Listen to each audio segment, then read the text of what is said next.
ესეც 18 სექტემბერი ყოველას დილა მშვიდობისა, საქმიანი დილა გათენდა, სკოლისთვის მზადება უკვე ამოქოქილია და იწყება, ხო და ჩვენც საქმიან დილას ვიწყებთ. მერიამ ელიავას ბაზრობის განვითარების გეგმაზე კვლავ-ტენდერი გამოაცხადა. თბილისში რამდენიმე უბნისთვის განვითარების ჩარჩო გეგმების შემუშავებაში ჯამში 1,300,000-ის დახარჯვა იგეგმება. ეკონომიკისა და მდგრადი განვითარების მინისტრის მოადგილედ ნათია თურნავა დაინიშნა. საპენსიო სააგენტოს დირექტორად კი ლევან სურგულაძე შეირჩა. აუდიტის სამსახური მისი ინფორმაციით 21 საინვესტიციო პროექტისთვის თანხა საერთოდ არ არის ათვისებული. ქუთაისში სამშენებლო ობიექტების ინსპექტირებისას პროფკავშირებმა დარღვევები აღმოაჩინეს. ხო და აზარტული თამაშები ამხანაგებო შესაძლოა 25 წლამდე ასაკის მოქალაქეებს აეგრძალოთ.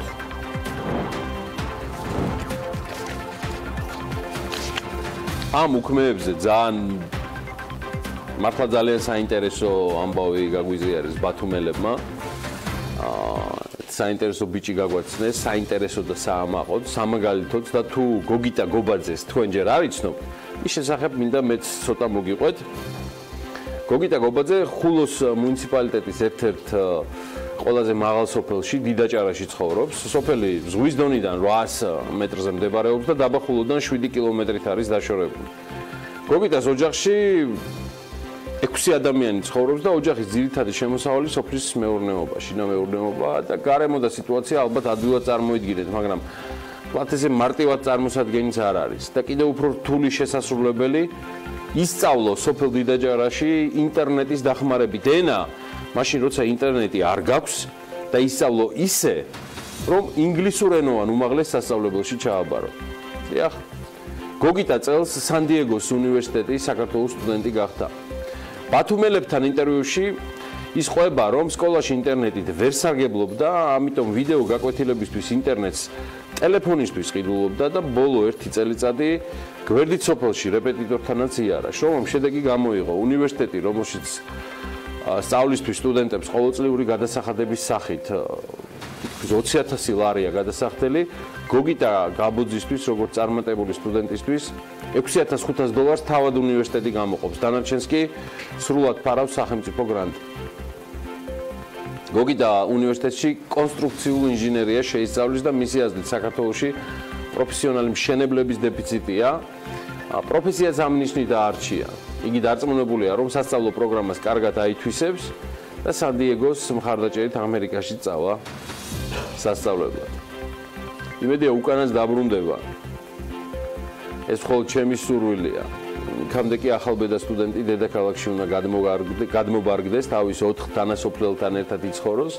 ხო, მართლა გოგიტას კლასში სულ 6 მოსწავლე სწავლობდა და უმაღლეს სასწავლებელში სწავლა 5-მა გააგრძელა. იგი ამბობს ამ შემთხვევაში ჩვენი გმირი, რომ ამის თქმა არაფერში სჭირდებოდა მაღალმთიან სოფლებში მოსწავლეებისთვის საჭირო საგანმანათლებლო რესურსების მოძიება რთულია. ერთი კაცის ისტორია ბევრს დააფიქრებს. რიცხვები და ციფრები კი უფრო კონკრეტულ ამბავზე გვეტყვიან. გოგიტა გობაძეს კი საქმიანი დილის სტუდიაში ველი. მინდა მისი ჟინი წარმატებები ამ ქვეყნის სხვა მოქალაქეებისთვის გადამდები იყოს. იქნება ეს ჩემი პირველი კლასელი შვილი, რომელიც გუშინ წავიდა სკოლაში, თუ მამაჩემის თაობის ხალხი. ჯანი მოგცეთ ყველას მამაზეციერმა და ჩვენ შვილებს გამართლება და ჩვენზე მაგრა მიაწვნენ ამ ცხოვრებას. კარგი, გავაგრძელოთ ერთი ინტერნეტის თემა. მიმოვიხილოთ რა ხდება მის ირგვლივ. ბოლო 3 თვის განმავლობაში ინტერნეტი საქართველოს მოსახლეობის 65% იყენებდა, უпростоრად ამ დროის შუალედში გამოუყენებია. 1.3%-ზე ინტერნეტი 3 თვეზე მეტი ხნის წინ აქვს გამოყენებული და 34% საერთოდ არ ქონია ინტერნეტთან კავშირი. აი ესეთი არის სტატისტიკის სამსახურის კვლევის უმობელი შედეგები, რომელიც 2018 წლის ივლისის პერიოდს მოიცავს. დამაიმედებელი შეიძლება ტემპები დიდად არ იყოს, მაგრამ მოსახლეობის წილი, რომლებმაც ინტერნეტი ბოლო 3 თვის განმავლობაში ისარგებლებს, წინა წლის ანალოგიურ პერიოდთან შედარებით 4.3% არის გაზრდილი. ამასთან ინტერნეტს მამაკაცები უფრო ხშირად იყენებენ, ვიდრე ქალბატონები. კაცებში ბოლო 3 თვეში ინტერნეტის გამოყენების მაჩვენებელი 65.9%-ია, ქალბატონებში 62.9%.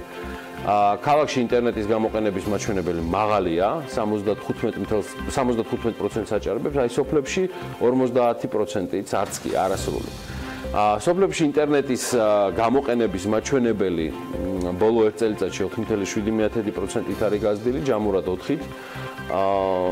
კი საქართველოში შემცირებულია იმ მოსახლეობის წილი, ვინც ინტერნეტს საერთოდ არ იყენებს. ამასთან ინტერნეტის ყოველდღე ან თითქმის ყოველდღე მოსახლეობის 90%-მდე იყენებს, რაც წინა წელთან შედარებით 3.8%-ით გაზრდილი მაჩვენებელია. საქართველოში ინტერნეტით უზრუნველყოფილი შინამეურნეობის წილი 70%-ია და სხვათა შორის წინა წლის კვლევასთან შედარებით ეს შედარებით შემცირებული მაჩვენებელია დაახლოებით 0.8-0.9%.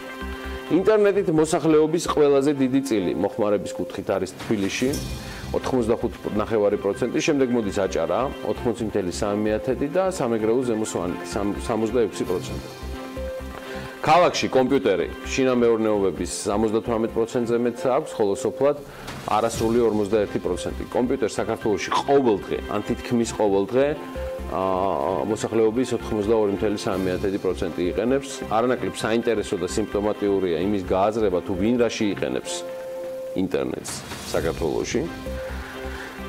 საქართველოში ინტერნეტს მოსახლეობის 92.4% სოციალური ქსელის მოხმარების მიზნით იყენებს, აბატონო.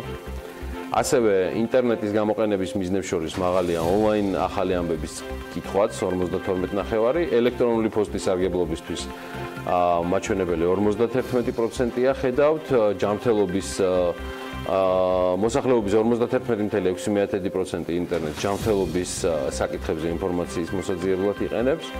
საქონლისა და მომსახურების შესახებ ინფორმაციის მოსაძიებლად ინტერნეტს 30.8%, სამუშაოს ინტერნეტში 20% ეძებს, ინტერნეტ ბანკინგის სარგებლობისთვის ინტერნეტის გამოყენების მაჩვენებელი 26.1%-ია.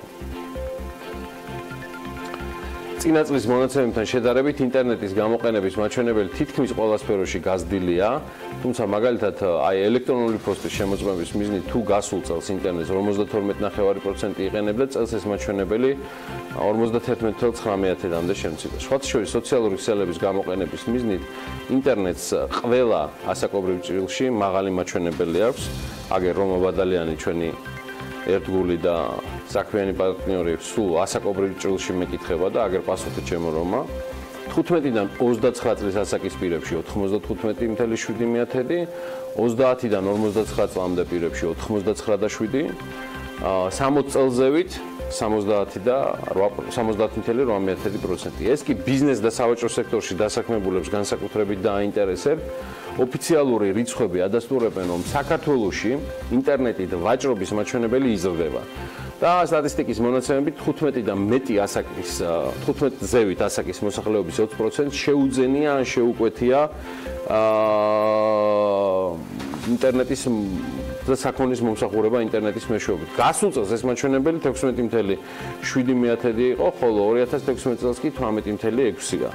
2018 წლის ივლისის მონაცემებით ინტერნეტ ვაჭრობას უპირატესობას ქალები უფრო ანიჭებენ 21.8%, ვიდრე კაცები 19.3% და ქალაქში ინტერნეტ ვაჭრობით მოსახლეობის 25% სარგებლობს, ჩემო ბატონო, ხოლო სოფლებში არასრული 10%. ამასთან ინტერნეტ ვაჭრობის ყველაზე დიდი წილით 15-დან 29 წლამდე პირები გამოირჩევიან.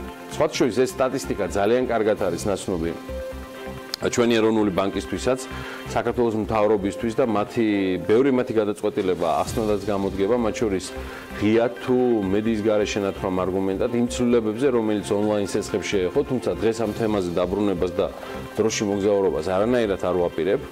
ინტერნეტის ხელმისაწვდომობის პრობლემატურობაზე კიდევ ბევრჯერ ვისაუბრებთ, ბევრჯერ მიუბრუნდებით თემას და პროგრამას, რომელიც მთელი საქართველოსთვის ინტერნეტის წვდომას საქართველოსთვის უწყვეტ ინტერნეტ წვდომას უკავშირდებოდა. სხვათა შორის ეს ის პროგრამა, რომელზეც ჯერ კიდევ პრემიერ-მინისტრი კვირიკაშვილი საუბრობდა და დიდი ენთუზიაზმითაც, რომ მთელი საქართველოს ინტერნეტიზაცია უნდა მოხდარიყო. სამწუხაროდ ამ პროგრამამ ბევრ სხვა ინიციატივასთან ერთად ჩაილურის წყალგალია ეს ყოველგვარი პერსონალიებთან ასოცირების გარეშე. დიდი ალბათობით არც ინტერნეტთან წვდომის პრობლემა აქვს და არც დაჭირდებოდათ პრინციპში ინტერნეტი ავტოპარკის შესავსებად მინისტრთა კაბინეტის წევრებს, რომელთა მფლობელობაში არსებული ავტომობილების სიაც ამ სიას თავად Forbes-მა მოუყარა თავი. მოდი ერთად გადავხედოთ. საქართველოს მინისტრთა კაბინეტიდან ვინ რომელი მარკის 4 თვალას ფლობს?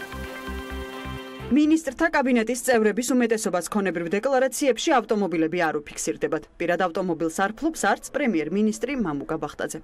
სამაგიეროდ ჰარლი დევიდსონის მარკის 3 მოტოციკლი. Bentley Continental, Ferrari GTO, Fiat 500, Mercedes-Benz AMG, Mini Cooper Clubman, Mercedes-Benz Viano. ასეთი შესაშური ავტოპარკით თბილისის მერი კახა კალაძე გამოირჩევა. ქალაქის მერს ჯამში 3 მოტოციკლში 73,000 евро აქვს გადახდილი და 6 ავტომობილში 175,000 ამერიკული დოლარი და 595,000 евро. რაც შეეხება მინისტრებს, მათი ავტოპარკი შემდეგნაირად გამოიყურება. გიორგი გახარია ვიცე-პრემიერი შინაგან საქმეთა მინისტრი. გახარიას საკუთარი ავტომობილი არ ჰყავს, თუმცა მისი მეუღლის მფლობელობაშია Toyota RAV4, რომელშიც 2016 წელს 22,000 ამერიკული დოლარი გადაიხადა.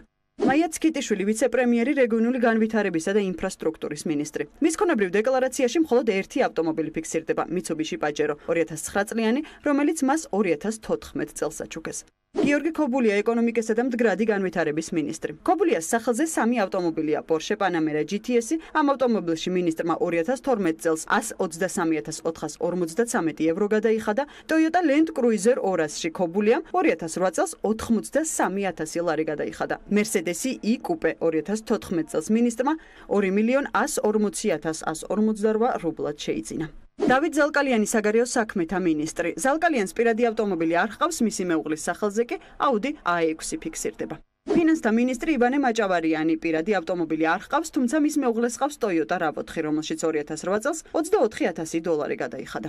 მიხეილ ბატიაშვილი განათლების, მეცნიერების, კულტურისა და სპორტის მინისტრი. 2018 წელს მინისტრმა 83,000 ლარად შეიძინა Land Rover Range Rover Velar. დავით სერგეენკო ოკუპირებული ტერიტორიებიდან დევნილთა შრომის ჯანმრთელობისა და სოციალური დაცვის მინისტრი. სერგეენკომ 2015 წელს 29,200 ამერიკულ დოლარად შეიძინა Toyota Prado. ლევან დავითაშვილი გარემოს დაცვისა და სოფლის მეურნეობის მინისტრი. მას პირადი ავტომობილი არ ჰყავს, თუმცა მის მეუღლეს ჰყავს Mercedes-Benz, რომელშიც 2016 წელს 19,000 ამერიკული დოლარი გადაიხადა. თავდაცვის მინისტრის ლევან იზორიას ქონებრივ დეკლარაციაში ავტომობილი არ ფიქსირდება. თია წულუკიანი იუსტიციის მინისტრი პირადი ავტომობილი არ ჰყავს, მისი მეუღლის სახელზეა Audi Q7. დღეს მოქმედი ეკონომიკური გუნდის წევრი მინისტრები და მათი ამ რიცხვებთან რომელიც BMG მედიაში პირდაპირ გამოითხოვა კავშირში ნამდვილად არ არის 2017 წელს ყველაზე მეტი რეინვესტიცია ეს არის ის გამოთხოვილი მასალის ასე ვთქვათ შედეგები და მონაგარი საფინანსო სექტორშია განხორციელებული ამის შესახებ BMG-ს საქსტატიდან გამოთხოვილი სტატისტიკური ინფორმაციიდან ირკვევა BMG დაინტერესდა ეგრეთ წოდებული მოგების გადასახადის ესტონური მოდელის ამოქმედების შემდეგ განხორციელებულ პირდაპირ უცხოურ ინვესტიციებში რეინვესტიციის წილით და ცნობისთვის 2009 წელს 9 წლიდან საფინანსო სექტორის მონაცემები მოიცავს საბანკო, მიკროსაფინანსო და სადაზღვევო ორგანიზაციებში განხორციელებულ პირდაპირ უცხოურ ინვესტიციების მონაცემებსაც. მოკლედ, საქსტატის მიხედვით 2017 წელს საფინანსო სექტორში 213,700,000 დოლარის ინვესტიცია არის განხორციელებული. შემდეგ მოდის მშენებლობა 151 მილიონი დოლარი. მოდი ვაჩვენოთ სრულად. მესამე პოზიციაზეა დამამუშავებელი მრეწველობა, სადაც 121,100,000 დოლარის ინვესტიცია განხორციელდა, მეოთხე და მეხუთე პოზიციებზეა კი სამთო-მოპოვებელი მრეწველობა და უძრავი ქონება, შესაბამისად 33,7 მილიონით და 33,5 მილიონი დოლარით. რაც შეეხება 2018 წლის 6 თვის მონაცემებს, წლის პირველ ნახევარში ყველაზე მეტი დაახლოებით 127,5 მილიონი დოლარის ინვესტიცია კვლავ საფინანსო სექტორშია განხორციელებული და საანგარიშო პერიოდში 74,400,000 დოლარის ინვესტიცია განხორციელდა დამამუშავებელ მრეწველობაში, ხოლო ენერგეტიკაში რეინვესტიციამ 55,200,000 დოლარი შეადგინა. უცხოურ ინვესტიციებს შორის განხორციელებული რეინვესტიციის მოცულობით მეოთხე და მეხუთე პოზიციაზე არიან მშენებლობა და სამთო-მოპოვებელი მრეწველობა, შესაბამისად 33 მილიონი და 27,700,000-ით. ცნობისთვის 2017 წელს პირდაპირ უცხოელი ინვესტორების მიერ სულ 647 მილიონი დოლარის რეინვესტიცია განხორციელდა. 2018 წლის ორ კვარტალში კი 318,200,000. შეგახსენებთ, მოგების გადასახადის ეგრეთ წოდებული ესტონური მოდელი 2017 წლის იანვრიდან ამოქმედდა. რეფორმის შედეგად მოგების გადასახადით იბეგრება მხოლოდ განაწილებული მოგება და ინვესტიციის შემთხვევაში კი ბიზნესი მოგების გადასახადისგან გათავისუფლებულია. აღსანიშნავია, რომ ეგრეთ წოდებული ესტონური მოდელი ჯერჯერობით ვერ სარგებლობს საფინანსო სექტორი. საქართველოს ფინანსთა მინისტრის მამუკა ბახტაძის განცხადებით კი საერთაშორისო სავალუტო ფონდთან და საფინანსო სექტორთან კონსულტაციების შემდეგ გადაწყდა, რომ საფინანსო სექტორისთვის მოგების გადასახადის რეფორმა 2023 წლის 1 იანვრამდე გადავადდება. ნაცვლად 2023 წლისთვის გადაიევადება, ნაცვლად 2020 წლისა. ეჭვი მაქვს დასაბუთებული, რომ ეს გადავადება უფრო გრძელვადიანი იქნება. სხვათა შორის ბანკებმა არ ამგონია და აი სადაზღვევო ინდუსტრიას კი აქვს შეკითხვები და ამ თემაზე პრემიერ-მინისტრთან გეგმავენ შეხვედრა სადაზღვევო ასოციაციის ხელმძღვანელის ინფორმაციით. ინდუსტრიისთვის გაუგებარია რატომ აღმოჩნდნენ რეფორმის მიღმა, რადგან სადაზღვევო ინდუსტრიას სხვა სექტორების მსგავსად ჭირდება მხარდაჭერა და კითხვას და კონსულტაციას. მე არ ამგონია წინ რაიმე უდგას ხო და მე მგონი არაფერი. იგივე რომ გაკეთებული კანაფის წარმოება კულტივირებაზე თუ რაც არის ამდენჯერ ერთი და იგივე სიტყვის უკან წაღება ხომ არავის დაჭირდებოდა 3 თვის განმავლობაში წინასწარ კონსულტაციები და საუბრები რო ყოფილიყო. ესეც ხო არ არის რუსეთთან ომის დაწყების ამბავი. ის ან დაიწყო ან არ დაიწყო საქართველოს და მე ეხა 7 ჯერ შეცვლი პოზიციას გადააკეთებ თუ რას იზავა ეს ხეს უკვე ვეღარ მოგიტანს. დამთავრებული ამბავია. არ და რამ დროს დამთავრებაა. ეხლა ვიწყებთ და ვიქოქებით. თბილისობის დღესასწაულისთვის მერია 1 მილიონამდე ლარს დახარჯავს. აუდიტის სამსახურის ანგარიშის მიხედვით აწარმოეს საქართველოში პროგრამული ბენეფიციარების შესახებ სრულ ინფორმაციას არ ფლობს. მომავალი წლიდან დედაქალაქში პარკინგი გაძვირდება. იდეაში გარდაუვალი იყო, მაგრამ სანამ დედაქალაქის პარკინგზე ვილაპარაკებთ, სანამ ჩვენ გვეძინა, უпроსტად კი არ გვეძინა, არამედ უმიზეზოდ და უშედეგოდ ვხიზლობდით ქართული ეკონომიკისთვის სრულიად უსარგებლო თემებზე საუბრისას, ან თუნდაც პოლიტიკაზე. გუშინა ესეთი ამბავი მოხდა შუაგულ გერმანიაში. დიახ, გერმანიაში, სადაც ფრანგულმა უმსხვილესმა ავტომწარმოებელმა, იდეაში გიგანტმა ალსტომმა უკვე გაუშვა ექსპლუატაციაში, ანუ მოქმედებაში მატარებელი, რომელიც სრულად წყალბადზე მუშაობს. გზავრებით სავსე პირველი ეს მატარებელი ორშაბათს გავიდა რეისზე, რომელიც დადის გერმანიის ქალაქების ბრემერფერდის, კუსკაფენის, ბრემეჰაბენის და ბუსტჰედის გავლით. მანამდე იყო სატესტო მგზავრობაც, ჩემო ბატონო, რომელსაც ქვემო საქსონიის ეკონომიკისა და ტრანსპორტის მინისტრი პირადად აკვირდებოდა და ტესტავდა. ამ მატარებელს აქვს საშუალება განავითაროს 140 კმ/სთ. და ყოველგვარი დამატებითი დამუხტვის გარეშე ის გადის დაახლოებით 1000 კმ-ს. მატარებლის სახურავზეა, აი ხან ნახავთ სახურავს, დამონტაჟებული ცისტერნები, რომელიც სავსეა წყალბადის საწვავით და სპეციალური ელემენტებით, რომელიც წყალბადის საწვავს გარდაქმნის ელექტროენერგიად, რაც უზრუნველყოფს მატარებლის მოძრაობას. ჭარბი ელექტროენერგია, რომელიც აი ამ გარდაქმნისას წარმოიქმნება, პროცესში გადადის ლითიუმ-იონის ბატარეებში, რომელიც ვაგონების ქვედა ნაწილშია განთავსებული იატაკის ქვეშ და ისინი ძირითადად მაშინ ირთვება და გამოიყენება, როცა მატარებელი ანელებს სვლას. ასომში ადასტურებენ, რომ ეს ყველაფერი გაკეთდა იმის გათვალისწინებით, რომ მატარებელს საერთოდ ნული აქვს რაიმე ტიპის ატმოსფეროსთვის დამაზიანებელი ნივთიერებების გამოყოფა. აქვე აცხადებენ, რომ 2021 წლიდან ამ მარშრუტზე უკვე 14 ასეთი მატარებელი ივლის და ქვედა საქსონიის ტრანსპორტისა და ეკონომიკის სამინისტრო გეგმავს რეგიონალური დიზელზე მომუშავე მატარებელი სრულად ჩაანაცვლოს აი ამ წყალბად მატარებლებით, ისთვისაც საერთო ჯამში 82 მილიონი ევრომდეა გამოყოფილი.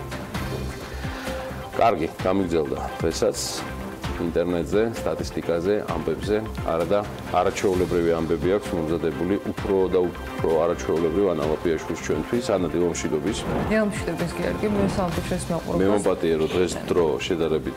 მაგრამ უშავს. ყველაფერი რიგზეა, მე მგონი და სამწუხაროდ მხოლოდ შემიძლია გითხრა, საქართველოს მსგავს გამოგონებაზე ჯერ ვერანაირი ინფორმაციას ვერ მივაწვდი მაყურებელს, თუმცა არანაკლებ საინტერესო ამბები გვაქვს ჩვენს რეალობაში და სულ რამდენიმე წამში მათ გაგაცნობთ.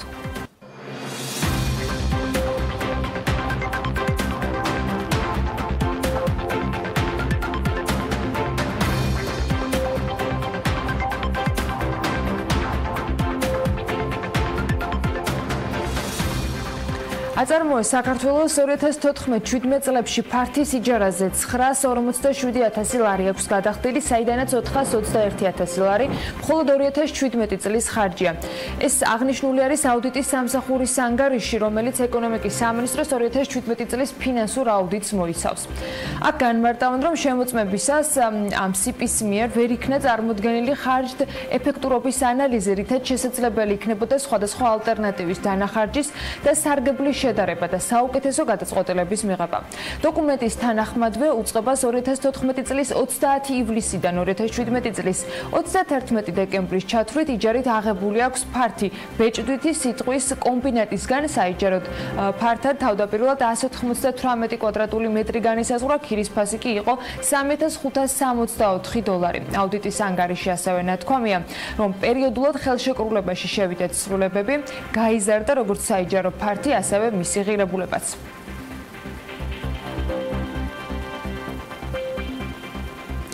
ისევ ამ აუდიტის დასკვნაში აღნიშნული არის, რომ აწარმოეს საქართველოში პროგრამული ბენეფიციარების შესახებ სრულ ინფორმაციას ვერ ფლობს. შეგახსენებთ, რომ ეს არის ეკონომიკის სამინისტროს 2017 წლის ფინანსური აუდიტის შედეგები. დოკუმენტში ისიც წერია, რომ კონტრაქტორი კომპანიები ხშირ შემთხვევაში არ ასრულებენ მოთხოვნას და სახელმწიფო სიპს არ აწვდიან პროგრამის ფარგლებში დაფინანსებული ბენეფიციარების მონიტორინგის პერიოდულ ანგარიშებს. ანგარიშის მიხედვითვე აწარმოეს საქართველოში 2017 წელს მხოლოდ 46 ბენეფიციარის შესახებ ფლობდა ინფორმაციას, რომლებმაც კონტრაქტის და დაფინანსების პირობები ვერ შეასრულეს. მათ მიერ მიღებული დაფინანსება კი 315,000 ლარი იყო. კანონის მიხედვით ეს ფული სახელმწიფოს უნდა დაბრუნებოდა, თუმცა აუდიტის ანგარიში აღნიშნულია, რომ თანხა აწარმოეს საქართველოს ფინანსურ ანგარიშგებაში არ არის ასახული, როგორც მოთხოვნა და არც მათი დაბრუნებისათვის განხორციელებულა მოქმედებები. თბილისის დღესასწაულისათვის კი საჭირო ღონისძიებებზე დედაქალაქის მერია 1 მილიონამდე ლარს დახარჯავს. მერიამ 905,421 ლარის გამარტივებული შესყიდვა ითხოვა. ამ დოკუმენტაციაში ვკითხულობთ, რომ თბილისობა 6 და 7 ოქტომბერს გაიმართება. იგეგმება სხვადასხვა სახის აქტივობები და კონცერტები. მაგალითად, 6 ოქტომბერს სპეციალურად ამ ღონისძიებებისათვის დადგმული ახალი ქართული მიუზიკლი თბილისური ვოდევილი გაიმართება. მიუზიკლში მონაწილეობას ცნობილი წარმომადგენლები, მსახიობები და მოცეკვავები მიიღებენ. ევროპის მოედანზე თემატურად დეკორატიულ სცენაზე გაფორმებულ გარემოში ჩატარდება ეს მიუზიკლი. რიყის პარკი კი ყვავილების ფესტივალს შემოდგომის დღესასწაულის დაეთმობა, რომელიც ულამაზესი ყვავილებით და შემოდგომის ნობათით განსაკუთრებულად მოეწყობა და სწორედ ასე დახვდება სტუმრებს. 7 ოქტომბერს პირველი რესპუბლიკის მოედანზე კი საპატიო მოქალაქეების დაჯილდოება შედგება, ესეც ტრადიცია და გრანდიოზული გალა კონცერტი გაიმართება. დოლიძე ხილიანის ქუჩების მიმდებარე ტერიტორიაზე სამშენებლო აქტივობა არაჯანსაღი გადამჭიდროების საფრთხეს ქმნის, მიიჩნევა დედაქალაქის მთავრობაში და ტერიტორიის შემდგომი განვითარებისათვის უკვე ჩარჩო გეგმის შემუშავებას აპირებენ. სამუშაოების შესყიდვის მიზნით თბილისის მერიამ ტენდერი გამოაცხადა. ამ ტენდერში გამარჯვებულმა კომპანიამ კი ტერიტორიის კვლევა უნდა ჩაატაროს და მისი სამომავლო განვითარების მინიმუმ 2 სცენარი მოამზადოს, საიდანაც საუკეთესოს შეარჩევენ. სატენდერო დოკუმენტაციის მიხედვით მთავარ ამოცანად უბნის სატრანსპორტო მისაწვდომობის უზრუნველყოფა სახელდება, რომელიც ვაკის და საბურთალოს დამაკავშირებელი რგოლის კონტექსტში უნდა იყოს გადაწყვეტილი. ტენდერში გამარჯვებულ კომპანიას კვლევის ჩატარება 120 ჰექტარ ტერიტორიაზე მოუხდება. ბიზნესამბუდსმენი ირაკლი ლექვინაძე იმ ბიზნესმენების პრობლემას შეისწავლის, რომლებიც დიდი რაოდენობით საფურაჟე ხორბალს მოიხმარენ. BMG-ს თავად ლექვინაძე ეუბნება, რომ ინფორმაციის გაცვლის მიზნით ხორბლის, კვერცხის და კომბინირებული საკვების მწარმოებლებთან შეხვედრა ჰქონდა. ბიზნესამბუდსმენი განმარტავს იმასაც, რომ შეხვედრა პირველ ეტაპზე მხოლოდ საინფორმაციო ხასიათის იყო და კონსულტაციები ამ კომპანიებთან პერმანენტულად გაგრძელდება. საკითხი საქართველოს კანონმდებლობაში დაგეგმილ ცვლილებებს ეხება, რომელიც ხორბლის და ხორბლის ფქვილის ავტოსატრანსპორტო საშუალებებით იმპორტის შესაძლო შეზღუდვას ითვალისწინებს და რაც აღნიშნულ კომპანიებს გარკვეული პრობლემების წინაშე აყენებს. სხვადასხვა გუშინვე იმ გადამზიდავებმა, რომლებსაც ფინანსთა მინისტრის გადაწყვეტილებით ხორბლის სახმელეთო გზით იმპორტი აეკრძალათ, საპროტესტო აქცია გამართეს. ისინი ამბობენ, რომ ამ გადაწყვეტილებით ასობით ადამიანი უმუშევარი დარჩება. საპროტესტო აქციის მონაწილეები აღნიშნავენ იმასაც, რომ ხორბლის ბაზარი ხელისუფლებასთან დაახლოებული მონოპოლისტის ხელში აღმოჩნდება. თბილისში სასტუმროების მმართველი კომპანია ვიდმანის შემოსვლის ოფიციალური ხელშეკრულება გუშინ გაფორმდა. ვიდმანის კომპანია CTM-ს შემოჰყავს, რომელიც თავისუფლების მოედანთან გუდიაშვილის 3 ნომერში სასტუმროს ააშენებს. ახალი ბრენდის შემოყვანა კი მას შემდეგ გადაწყდა, რაც რიქსოსმა შეცვალა სტრატეგია და ზღვის კურორტებზე აქცენტირება გადაწყვიტა. სასტუმროს მშენებლობაზე 45 მილიონი დოლარის ისრაელური ინვესტიცია იდება. გახსნის ახალი თარიღი კი 2019 წლის დასაწყისში და ანონსებული სასტუმროში იქნება 161 ნომერი, 32 ლუქსი და მათ შორის საპრეზიდენტო აპარტამენტებიც. მომავალი წლიდან დედაქალაქში მაცხოვრებელთათვის პარკინგი ძვირდება. წლიური 50-ლარიანი გადასახადის გარდა მძღოლებს თბილისის ზოგიერთ უბანში დამატებით საათობრივად მოუწევთ პარკინგის საფასურის გადახდა. თუმცა ახალი სისტემის ამოქმედებისათვის ჯერ შესაბამისი კანონმდებლობა არ არსებობს, სწორედ ამიტომ ამ საკითხზე მერია პარლამენტთან ერთად მუშაობს. კანონპროექტის დეტალებზე კი დედაქალაქის ვიცემერმა ირაკლი ხმალაძემ ისაუბრა BMG-სათვის, რა ეღირება თბილისში პარკინგი, ამის თქმა ვიცემერს შეჯრებით უჭირს, რადგან ეს საკრებულოს გადასაწყვეტი იქნება, თუმცა კონკრეტულ უბნებს და გადასახადს სწორედ ადგილობრივი მუნიციპალიტეტის დადგენილების შესაბამისად განსაზღვრავენ. ვიცემერის ინფორმაციით, თანხა ახლოს იქნება საფასურთან, რომელიც დღეს კერძო საპარკინგო ადგილებზე მოქმედებს. რაც შეეხება მაღალი გამავლობის ავტომობილებს, შესაძლოა მათთვის პარკინგის განსხვავებულმა საფასურმა იმოქმედოს. შეიძლება აღებული იყოს მაჩვენებელი კომერციული პარკინგების საფასურების, როგორც მაქსიმალური ზღვარი, ანუ არსებობს დღესაც ხო კომერციული პარკინგები, როგორც მიწის ზეზე და ასევე მიწის ქვეშ და იქ საათობრივი საფასური არსებობს, რომელიც მნიშვნელოვნად აღემატება მუნიციპალური პარკირების წლიურ საფასურს. თუ გადავიყვანთ 1 საათის ღირებულებაში, შესაძლებელი არის, რომ დაახლოებით იმ ზღვარში იმსჯელოს საკრებულომ, რომელიც დღეს კომერციული პარკინგის საფასური არის დადგენილი კერძო მეწარმეების მიერ. რამდენი იქნება საათობრივი პარკინგის ფასი, ზუსტად უცნობი არის, მაგრამ თბილისის მერიაში უკვე დაზუსტებით იციან, რომ შეღავათიანი სისტემა ამ შემთხვევაში არ არსებობს. ანუ თუ თქვენ მუშაობთ ცენტრალურ უბანში, სადაც საათობრივი პარკინგი მოქმედებს და თქვენს მანქანას ფასი ამ პარკინგზე ყოველდღე გააჩერებთ, თქვენს ჯიბეს დღეში დაახლოებით 10 ლარი მაინც დაუჯდება.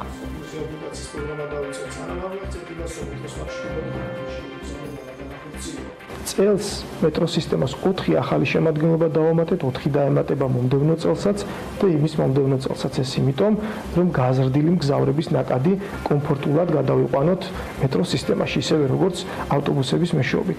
აი ამ ყველაფერთან ერთად განიხილება ზონალურ საათობრივი პარკირების სისტემის შემოღება. არ განვიხილავთ შეღავათიან ტარიფებს მათთვის, ვინც სამუშაო საათების განმავლობაში მოუწევს საათობრივი პარკირებით სარგებლობა. ეს არის გათვლილი ზუსტად იმაზე, რომ გაჩნდეს მეტი სტიმული ნაკლებმა მანქანამ იმოძრაოს და რაც თავარია ნაკლებად დავაბინძუროთ ის ჰაერი, რომელსაც ჩვენი მოქალაქეები და მოსახლეობა სუნთქავს. საფუძვლიანი კითხვაა, ვინ უნდა მართოს ეს ახალი საპარკინგო სისტემა? კანონპროექტის მიხედვით კი ეს თბილისის პარკინგი იქნება. რაც შეეხება თანხებს, რაც ახალი სისტემის დამონტაჟებას დასჭირდება, ხმალძიმ განგვიმარტა, რომ საათობრივი პარკინგის გადასახადი სრულად დააფინანსებს ამ ახალ ინფრასტრუქტურას, ხოლო დარჩენილი თანხა უკვე საზოგადოებრივი ტრანსპორტის განვითარებას მოხმარდება.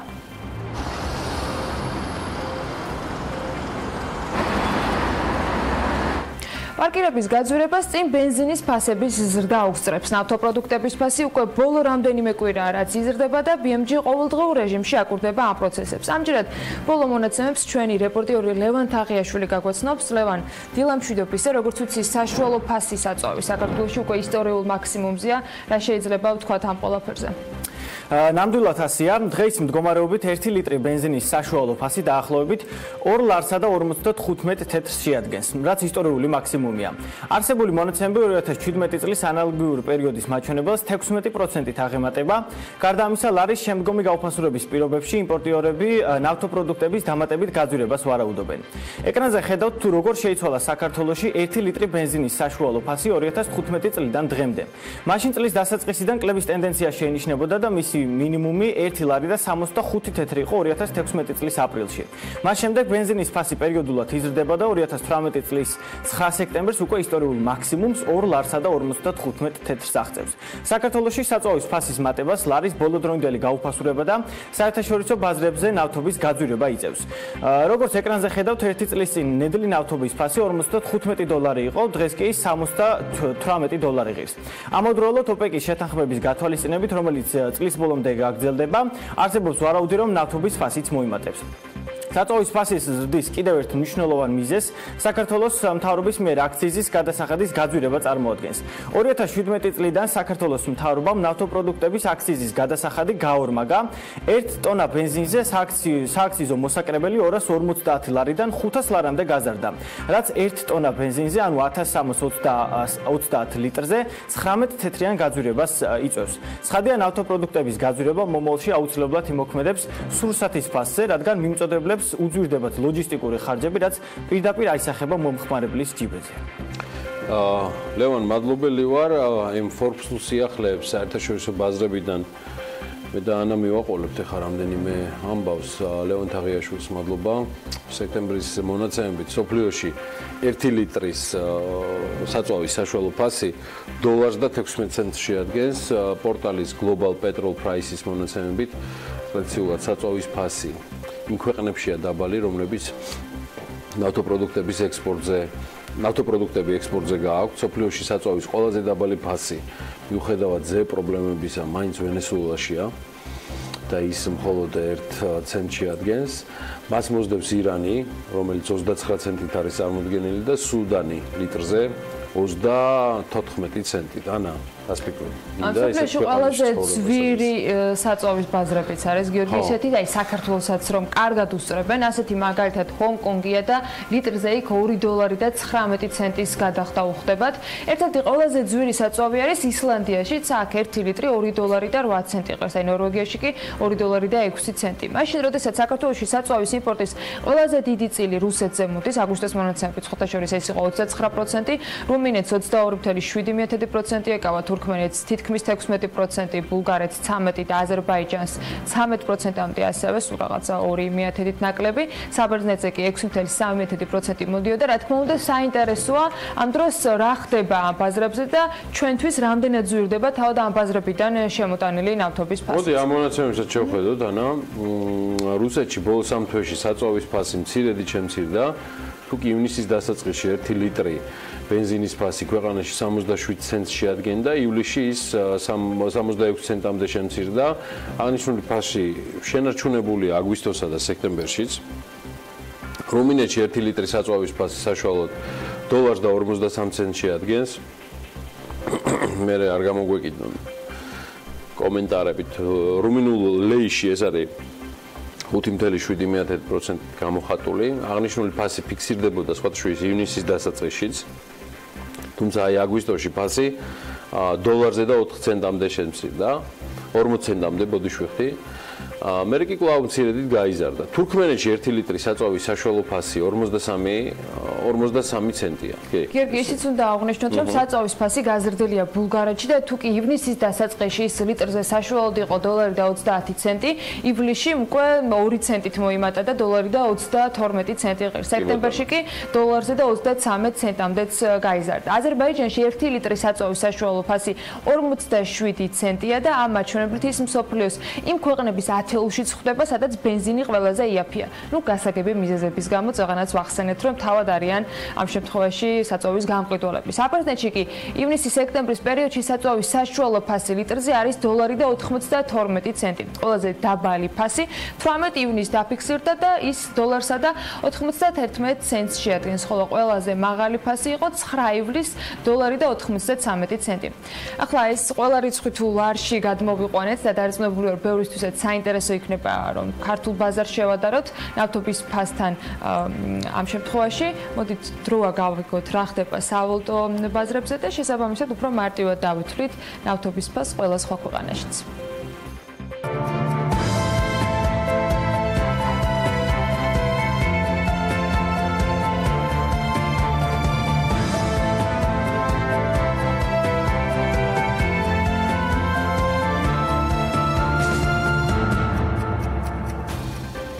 ამ ბოლო პერიოდში ჩვენ დიდი ყურადღება დავუთმეთ, ისევე როგორც მოხარული ვარ დანარჩენმა ქართულმა მედიამ ტყვის შემცველობას ჰაერში, ატმოსფეროში, დედაქალაქში და რეგიონებში. ჩემთვის ძალიან მნიშვნელოვანმა და პატივსაცემმა ადამიანებმა, ჩემო უფროსმა მეგობრებმა ძალიან დეტალური ინფორმაცია მომაწოდეს საწვავის ოკტანობასთან დაკავშირებით და იმ იმპორტირებულ საწვავზე, რომელიც ძირითადად მეზობელი ქვეყნებიდან, ასევე რამდენიმე ევროპული ქვეყნებიდან შემოდის. ჩვენ ვაგროვებთ ძალიან მნიშვნელოვან და საინტერესო ინფორმაციას ამ თემაზე, თუმცა ყველანაირი წინასწარი მონაცემებით ჩანს, რომ კვლავ რაღაცა ერთგვარი ნარჩენების სასაფლაოა საქართველოს ბევრი იმპორტიორისთვის მოაზრებული და ამ თემაზე აუცილებლად ვისაუბრებთ. კარგი, დაუბრუნდეთ ვალუტას. გუშინდელი ვაჭრობის შედეგად დოლარი გამყარებულია 2 ლარი 61 თეთრი ღირს, გაუფასურდა ევრო, იგი 3 ლარზე და 4 თეთრზე ჩამოვიდა, ლირა 51 თეთრია, ფუნტ სტერლინგი 3 ლარი და 52 თეთრი. აგვისტოში ფულადი გზავნილები არის თვითონ აგვისტოში გამოხატული შემცირებული, მოცულობა 135.6 მილიონი დოლარი შეადგინა, ეს 11.4%-ით მეტია 2017 წლის აგვისტოს ანალოგიურ მაჩვენებელზე. ეროვნული ბანკის მონაცემებით უცხოეთიდან საქართველოში ფულადი გზავნილები 93.8% იმ 17 უმსხვილეს დონორ ქვეყანაზე მოდის, საიდანაც ესეთი გზავნილების მოცულობა აგვისტოში $1 მილიონ გადააჭარბა. ამავე 17 ქვეყანაზე გასული წლის აგვისტოში მთელი ფულადი გზავნილების 93% მოდიოდა. მოკლედ, აგვისტოში საქართველოსთან საზღვარგარეთ $19 მილიონ გადაირიცხა და მოკლედ ეს არის ინფორმაცია. მე ერთის დამატება შემიძლია მხოლოდ ამ თემაზე, რომ აგვისტო უკაცრავად თუ პროლოგში ამ ინფორმაციის შემეშალა იყო რეკორდული მაჩვენებელი გადმორიცხვისა. აგვისტოში ამ ამოდენობის თანხა დაფიქსირებული საქართველოში არ ყოფილა. ძალიან მნიშვნელოვანი თემა ჩვენი მეწარმეებისთვის, ყველასთვის მნიშვნელობა არ აქვს. ბანკთაშორისი გადარიცხვების ხელშეწყობის მიზნით საქართველოს ეროვნული ბანკი მიმდინარე წლის 17 სექტემბრიდან ბანკთაშორისი საგადასახადო სისტემის სამუშაო გრაფიკს 1 საათით ახანგრძლივებს და ცვლილება კომერციულ ბანკებს მისცემს საშუალებას, რომ მომხმარებლის გადარიცხვები სამუშაო დღის 18 საათამდე შეასრულონ. ეროვნული ბანკის საგადასახადო სისტემის ახალი სამუშაო გრაფიკი დადგინდა ბანკთაშორისი საგადასახადო სისტემის წესებით RTGS-ზე არის საუბარი, რომლის მიხედვითაც კლიენტის გადარიცხვების შესრულების ღრუდროდ განისაზღვრა 18 საათი. დღემდე ასეთ გადახდებს აი სისტემა, ანუ RTGS-ზე საუბარი, მხოლოდ 17 საათამდე ამუშავებდა. აღნიშნული ცვლილება ზრდის ბანკების შესაძლებლობებს კლიენტებისგან მიღებული საგადახდო დავალებები შეასრულონ იმავე დღესვე. ნახოთ ამინდის პროგნოზი, რომელსაც ანა ლაპიაშვილი წარმოადგენს.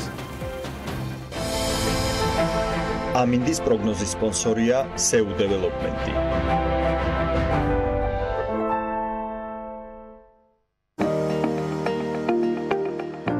ამინდის პროგნოზის სპონსორია სადაზღვევო კომპანია უნისონი.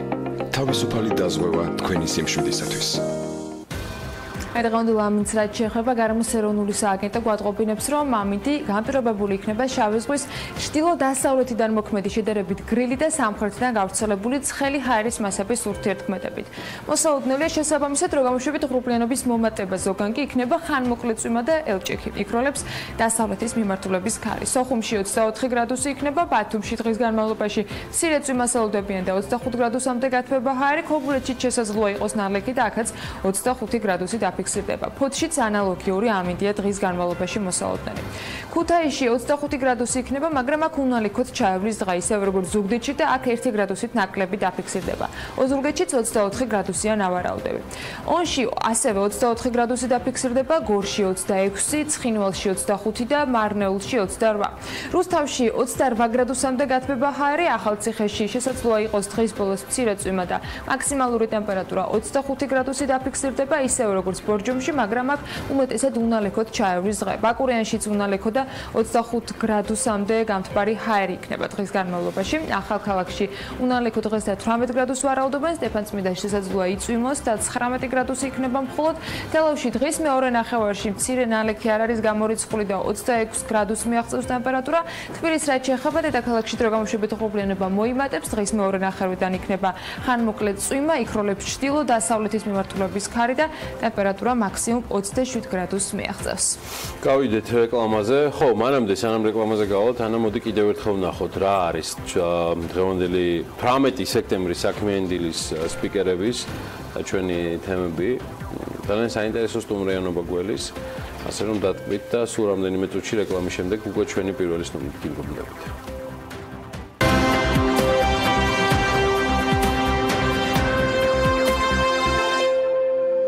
18 სექტემბერს დილას საქმიანად იწყებენ რომან კეჟერაშვილი, გოგა მელიქიძე, ზვია წოწკოლაური და TBC ბანკის კონკურსის გამარჯვებულები. ნინი ლონგურაშვილის სტუმარი რუსუდან გოცირიძე იქნება. მას პინძლობთ მაია ცკიტიშვილს. დილა საქმიანია TV პირველზე.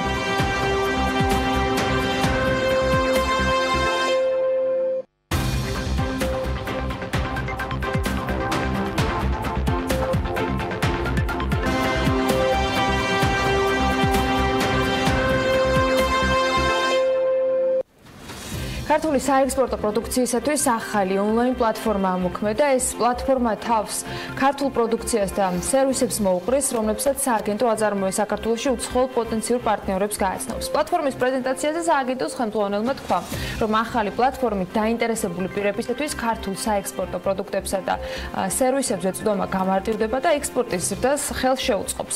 ვისთვის არის პლატფორმა შიდა თუ საექსპორტო ბაზრების მოთამაშეების ინტერესის დაკმაყოფილებისათვის და ვის შეუძლია, რომ ეს რესურსი გამოიყენოს. ამაზე ვისაუბრებთ ჩვენ სტუმართან, რომელ კეჟერაშვილი სააგენტო აწარმოებს საქართველოში ექსპორტის განვითარების მენეჯერი არის. დილიდან სტუდიაში მოგესალმებით. მადლობა მოგზაურობისთვის, ასე ამოვნოა თქვენი საქმიანი დილაში სპიკერად მობრძანება, მით უმეტეს ეს თემა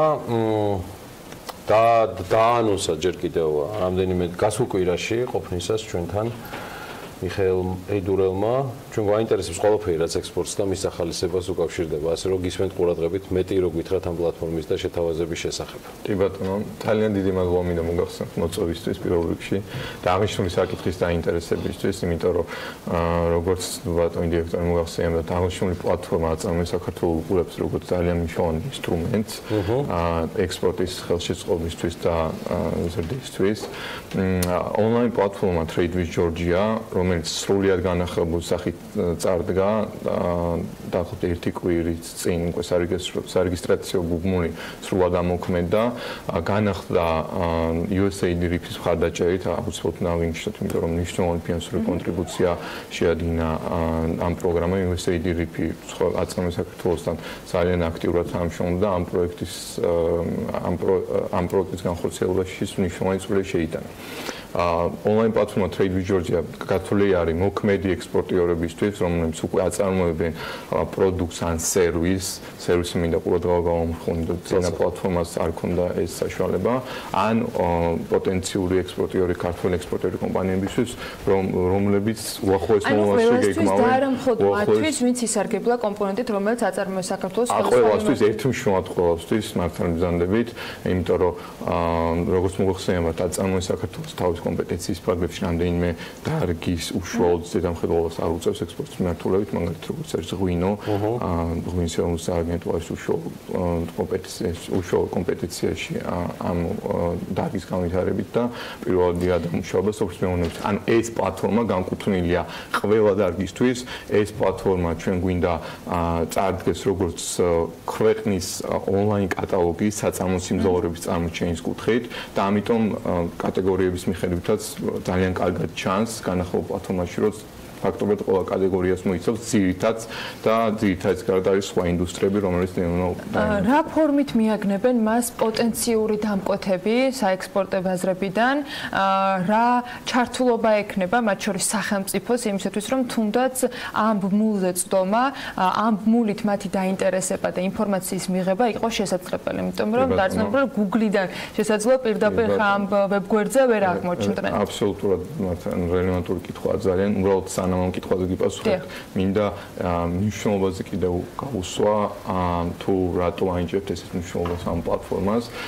როგორც მოგხსენებთ, აწარმოებს საქართველოსთან, ეკონომიკის სამინისტრო ძალიან ბევრ სავაჭრო მისიაში მონაწილეობს და საკმაოდ მაღალ დონეზე დამდგარა შეხვედრების დროს ჩვენი პარტნიორი ქვეყნების მხრიდან, რომელიც ჩვენი მიზნობრივი ბაზრებს წარმოადგენს, რომ ხო არ ქონდა ქვეყანას რაიმე ესეთ სტრუქტურირებული ონლაინ კატალოგი ან რაიმე კატალოგი, რომელიც წარმოაჩენდა ქვეყანას, რაც გარკვეულ წარმოდგენას შეუქმნიდა ჩვენს პარტნიორ კომპანიებს და შემდეგ მოხდებოდა სხვა ბიზნეს ასოციაციების გადაგზავნა. ერთი არის, როდესაც ძალიან მაღალ დონეზე თქმა უნდა ხდება განხილვა კონკრეტული დარგების და უშუალოდ კონკრეტული წინადადების შეთავაზება, მაგრამ მეორეა, როდესაც ესეთი ინსტრუმენტი გააჩნია ქვეყანას, საკმაოდ სტრუქტურირებული, არაქაოტური და სტანდარტიზირებული, მაქსიმალურად ვეცადეთ ჩვენ, რომ სტანდარტიზირებული ყოფილიყო ეს პლატფორმა, იქ წარმოდგენილი კომპანიები, რომ მაქსიმალურად სოლიდურად გამოიყურებოდეს და ყველა ინფორმაცია ყოფილიყო ასახული ამ მიმართულებით.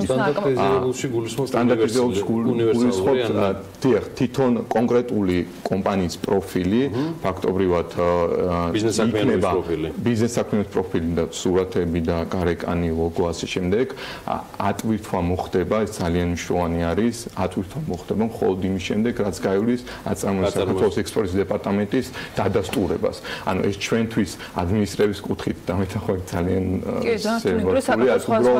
ჩვენ მივიღეთ ეს გადაწყვეტილება, იმიტომ რომ გვინდოდა რომ მაქსიმალურად სოლიდურად წარმოჩნდეს ეს პლატფორმა და რამდენიმე პრაქტიკაში ამ შემთხვევაში, როგორც მედიის წარმომადგენელს, შემეძლება ვნახო თქვენს მიერ ვალიდაცია მიცემული ექსპორტი. კი ბატონო, მხოლოდ ვალიდაცია მიცემული, იმიტომ რომ როდესაც კომპანია რაღაც ინფორმაციას შეავსებს, არის მაქსიმალ ფაქტობრივად მინი ვებსაიტი არის კონკრეტული კომპანიისთვის, იმიტომ რომ შეიყვანება ინფორმაცია როგორც სერტიფიკატების, ჯილდოების, ძალიან კარგი ვიდეო გაკვეთილი არის, სადაც ასახულია დეტალურად ინფორმაცია თუ რა ფორმატში და სტანდარტით უნდა შეიყვანოს. ამის შემდეგ იმ წამს ვერ ხდება გამოქვეყნება როგორც უმეტეს პლატფორმებში და უმეტეს, ამიტომ ეძახით ამას პლატფორმას ეს არ არის სტანდარტული საიტი. ამის შემდეგ ჩვენ კონკრეტული პროგრამა სპეციალური, სადაც ექსპორტის დეპარტამენტში ხდება ამის ასახვა და რაიმე რელევანტურობის კუთხით თუ რაიმე ეჭვი გაგუჩნდება ან სტანდარტებში არ შეჯდება ონლაინ წერთ ან თუ არ შედგა კომუნიკაცია ონლაინ, რა თქმა უნდა, პირდაპირ კომუნიკაციის საშუალებით თხოვთ, რომ სტანდარტებში ჩაჯდეს, იმიტომ რომ ჩვენ ძალიან მნიშვნელოვანად მივიჩნევთ ამას. მიუხედავად, ჩემ კითხვას აუცილებლად დავუბრუნდები, იმიტომ რომ ნამდვილად მნიშვნელოვანი ახლა 365 შეხვედრაც რო გამართოს მთელი წლის განმავლობაში აწარმოებს საქართველოს, დაარწმუნებული რომ ეს არ იქნება 365 ადრესატთან მისატანი ამბავი მხოლოდ. რა ფორმით გეგმავს და მოდით ხარჯების ნაწილს მივაბამ, როდესაც ამ პლატფორმის მომსახურებაზე ვსაუბრობთ, საკმაოდ რთული ადმინისტრირების ნაწილი ემატება პროგრამას, რა ხარჯებთან არის დაკავშირებული ამ პლატფორმის მუდმივი მონიტორინგი?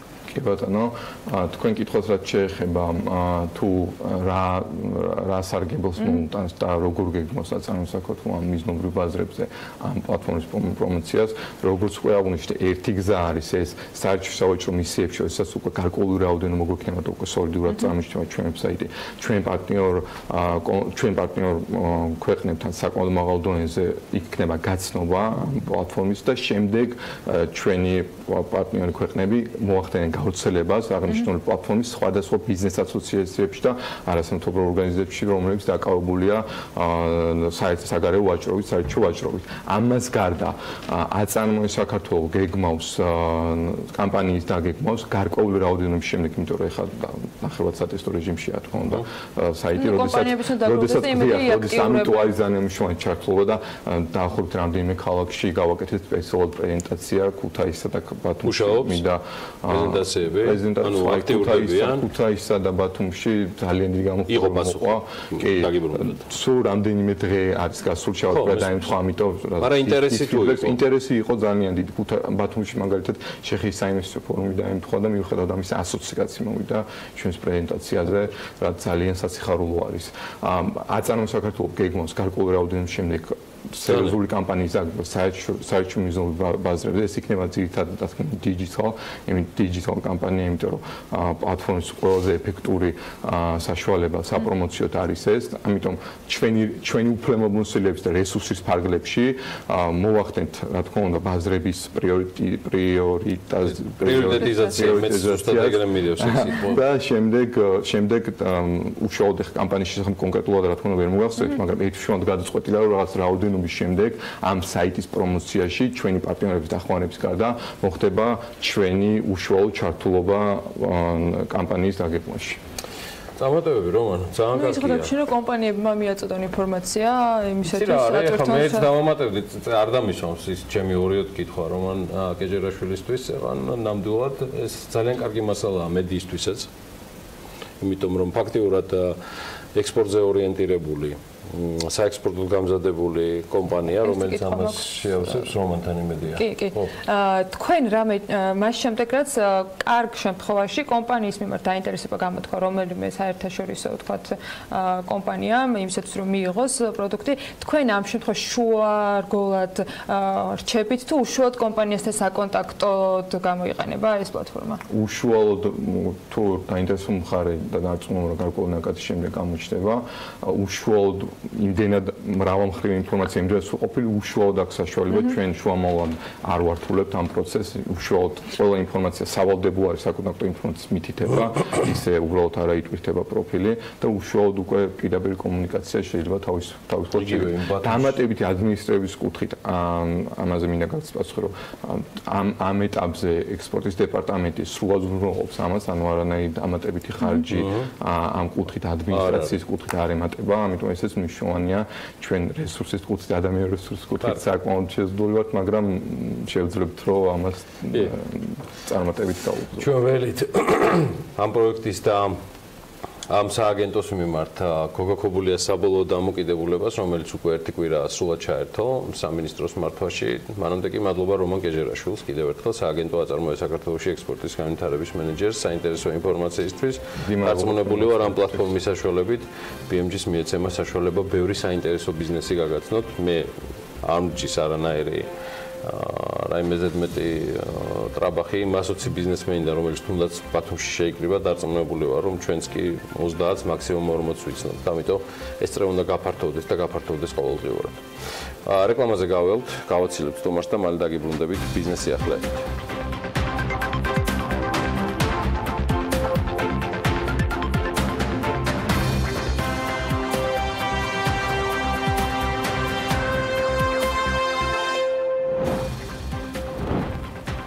გაზღვევის ზედამხედველობის სამსახური შესაძლოა საქართველოს ეროვნულ ბანკში დაბრუნდეს. დღის ქვეყანაში Airbnb-ით ბინის დაქირავება. სადაზღვევო ინდუსტრია მოგების გადასახადის რეფორმასთან დაკავშირებით პრემიერთან შეხვედრას გეგმავს. ბიზნესი ახლები დაუბრუნდით საქმიანი დილის ეთერში დაზღვევის ზედამხედველობის სამსახური შესაძლოა ეროვნულ ბანკს დაუბრუნდეს სამუწყების სების დაქვემდებარებაში გადასვლის საკითხი დღის წესრიგში ჯერ არ დამდგარა, თუმცა როგორც სადაზღვევო ასოციაციის ხელმძღვანელი BMG-სთან ამბობს, ამის შესახებ საუბარია კულუარებში და ინდუსტრია შესაძლო ცვლილებასთან დაკავშირებით კაფეო პოზიცია აქვს. დევი ხეჩინაშვილი ზედამხედველი სებში დაბრუნების წინააღმდეგია და ფიქრობს, რომ პირიქით დამოუკიდებელი ზედამხედველის სტატუსი კიდევ უფრო გასაძლიერებელია. საპენსიო სააგენტოს დირექტორის პოსტს კი ლევან სულგულაძე დაიკავებს. საპენსიო სააგენტოს სამეთვალყურეო საბჭომ სულგულაძე სააგენტოს ხელმძღვანელის თანამდებობაზე კანონის თანახმად კონკურსის წესით შეარჩია. საპენსიო სააგენტოს დირექტორის პოსტზე საჯარო კონკურსი 10 აგვისტოს გამოცხადდა და სულ 70 განაცხადი შევიდა. რაც შეეხება თანამდებობრივ სარგოს, რომელზეც ბოლო პერიოდში მithქმა-მოთქმა არ წყდებოდა დირექტორის ხელფასი, როგორც ამ კონკურსის მიხედვით იყო დასახელებული 10,000 ლარიდან 15,000 ლარამდე იქნება. სადაზღვევო ინდუსტრია მოგების გადასახადის რეფორმასთან დაკავშირებით პრემიერთან შეხვედრას გეგმავს. საქმის კურსთან ასოციაციის ხელმძღვანელმა თქვა, რომ საფინანსო სექტორისათვის მოგების გადასახადის რეფორმა 2019 წლამდე, შემდეგ კი უკვე 2023 წლამდე გადავადა. ხეჩინაშვილი აღნიშნავს, რომ ინდუსტრიისათვის გაუგებარია, რატომ აღმოჩნდნენ რეფორმის მიღმა, რადგან სადაზღვევო ინდუსტრია სხვა სექტორების მსგავსად მხარდაჭერას სჭირდება. ის რატომაც ჩვენ ისევ დაგვბლოკეს იმიდან, არც მესმის ესიერად, თუ გახსოვთ მაშინ, ჯერ კიდე ფინანსთა მინისტრმა, ბატონ მამუკამ თქვა, რომ ეხლა არაო, მაგრამ მე გავაგრძელებთო. ახლა მოვიდა შემოდგომა და დავიწყებთ ისევ ამაზე საუბარს, იმიტომ ბუნებრივია არსებობს არაერთი არგუმენტი იმის შესახებ, რომ ჩვენ ისევე როგორც მშენებლებს არ ვიცი მეთევზეებს და ყველას გვეკუთვნის გვჭირდება ეს ის განსაკუთრებით ისე დროს, როდესაც ჩვენ როგორც რეგულატორული მოთხოვნებიდან გამომდინარე, ისე ბაზრიდან გამომდინარე კაპიტალიზაციის და ჭირდება, რომ ჩვენც უნდა შეგვიწყონ ხელი. Airbnb-ის მიხედვით ბინების საშუალო ფასმა საქართველოში აგვისტოში $45 შეადგინა. BMCG-ის კვლევის თანახმად ტურისტების მიერ ყველაზე ხშირად მონახულებად ადგილებს შორის ფასების განაწილება აგვისტოში ასე გამოიყურებოდა: თბილისში $42, ბათუმში 46, ყაზბეგში 50, მცხეთაში 37, გუდაურში 89, ქუთაისში 31, სიღნაღში 27, ბორჯომში 32 და ქობულეთში $46. რაც შეეხება სასტუმროებს, ფასების ინდექსი 2018 წლის აგვისტოში ივლისის თვესთან შედარებით 1,100%-ით არის გაზრდილი. სასტუმროების სტანდარტული ორადგილიანი ნომრების ფასები ყველაზე მეტად გურიაში 7,6%-ით გაიზარდა, იმერეთში 1,4%-ით. გურიის სასტუმროების ფასების ზრდა ძირითადად ურეკის 14%-ის წილში სასტუმროების ფასების ზრდამ განაპირობა. იმერეთის სასტუმროების ფასების ზრდა კი ქუთაისის სასტუმროების ფასების ზრდით იყო გამოწვეული და წილი იყო 1,9%. კონკრეტულად სასტუმროების ფასების ინდექსი აგვისტოში ივლისთან შედარებით, როგორც აღინიშნა, არის 1,100%-ით მომატებული. ისევ PMCG-ის ინფორმაციით სასტუმროების სტანდარტული ორადგილიანი ნომრების ფასი ყველაზე მეტად 7,6%-ით და 1,4%-ით სწორედ გურიასა და იმერეთშია მომატებული. ურეკსა და სხვა დანარჩენს რაც შეეხება იმერეთის ნაწილში ქუთაისის გავლენებს, სწორედ ამ ძირითადმა ფაქტორებმა განაპირობა ფასის მომატებამ საქართველოს 10 რეგიონს და თბილისს შორის კი 2018 წლის აგვისტოში ივლისის თვესთან შედარებით 6 რეგიონში შემცირებული ფასებით დაფიქსირდა. ყველაზე მეტად სამცხე-ჯავახეთში და მცხეთა-მთიანეთში არის კლება 1,6%-ით და 1,3%-ით შესაბამისად. სამცხე-ჯავახეთში ფასები ბაკურიანის სასტუმროების ფასების კლებამ განაპირობა, მცხეთა-მთიანეთის შემთხვევაში კი ეს ძირითადად განპირობებული იყო გუდაურის სასტუმროების ფასების კლებით. 3, 4 და 5 ვარსკვლავიანი სასტუმროების ფასების ინდექსი 2018 წლის აგვისტოში ივლისთან შედარებით 9,1%-ით არის შემცირებული. ამ ტიპის სასტუმროებში ფასები ყველაზე მეტად მცხეთა-მთიანეთში 4,1%-ით და სამცხე-ჯავახეთში 3,4%-ით შემცირდა. მზადება კანო პროექტი, რომლის თანახმადად შესაძლოა მარცხენა საჭიანი ელექტრო მიკროავტობუსები და ავტობუსები სრულად გათავისუფლდნენ გეგეკისაგან, ხოლო მარჯვენა საჭიარები კი დაიბეგროს.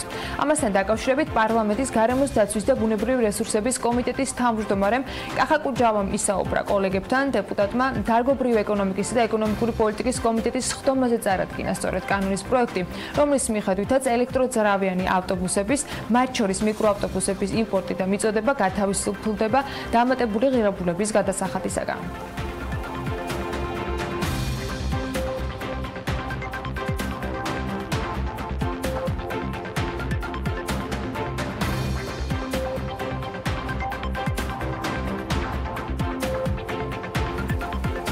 ენერგეტიკაში 11 მილიარდ დოლარზე მეტის პროექტებია დაგეგმილი. ამასთან დაკავშირებით 2018-20 წლების სამთავრობო პროგრამის ანგარიშია საუბარი, რომელიც პარლამენტში წარადგინეს. ანგარიშის მიხედვით 52 ელექტროსადგური მშენებლობის 109 კი კვლევის ეტაპზეა. დეტალები შეგვიძლია სიუჟეტში ვნახოთ. 52 ელექტროსადგურის პროექტი ლიცენზირებისა და მშენებლობის ეტაპზეა. მთავრობის მონაცემებით აღნიშნული სადგურების სავარაუდო ჯამური დადგმული სიმძლავრე 1562 მეგავატია, ხოლო სავარაუდო საინვესტიციო ღირებულება 2 მილიარდ 700 მილიონ დოლარს აღწევს. გარდა ამისა, კვლევის ეტაპზეა 109 პროექტი, რომელთა დადგმული სიმძლავრე 3860 მეგავატი, ხოლო სავარაუდო საინვესტიციო ღირებულება თითქმის 6 მილიარდი დოლარია. ტექნიკურ-ეკონომიკური კვლევის ეტაპზე იმყოფება 19 ქარის მემორანდუმი და ასევე მზის 15 ობიექტი. 2018 წლის ივნისიდან სექტემბრის ჩათვლით ექსპლუატაციაში შევიდა ხეორი ხესი. უახლოეს პერიოდში ექსპლუატაციაში ასევე შევა სკურდიდი ჰესი, კასლეთი ჰესი და ასევე კირნათი ჰესი. აღსანიშნავია, რომ 2018 წლის მეორე კვარტალში ენერგეტიკაში სხვა დარგებთან შედარებით ყველაზე მეტი 108 მილიონი ამერიკული დოლარის მოცულობის ინვესტიცია განხორციელდა. რაც შეეხება იმ კომპანიების ათეულს, რომლებმაც საანგარიშო პერიოდში ყველაზე მეტი ინვესტიცია განახორციელეს, შემდეგია: თელასი, ჯორჯიან ვოთერ ენდ პაუერი, ყაზტრანსგაზ თბილისი, ენერგოპრო ჯორჯია, აღმოსავლეთის ენერგო კორპორაცია, ხრამხესი 2, ხრამხესი 1, ასევე აჭარისწყალი ჯორჯია, ენერგოპრო ჯორჯია გენერაცია და ჯეენ გეორგია.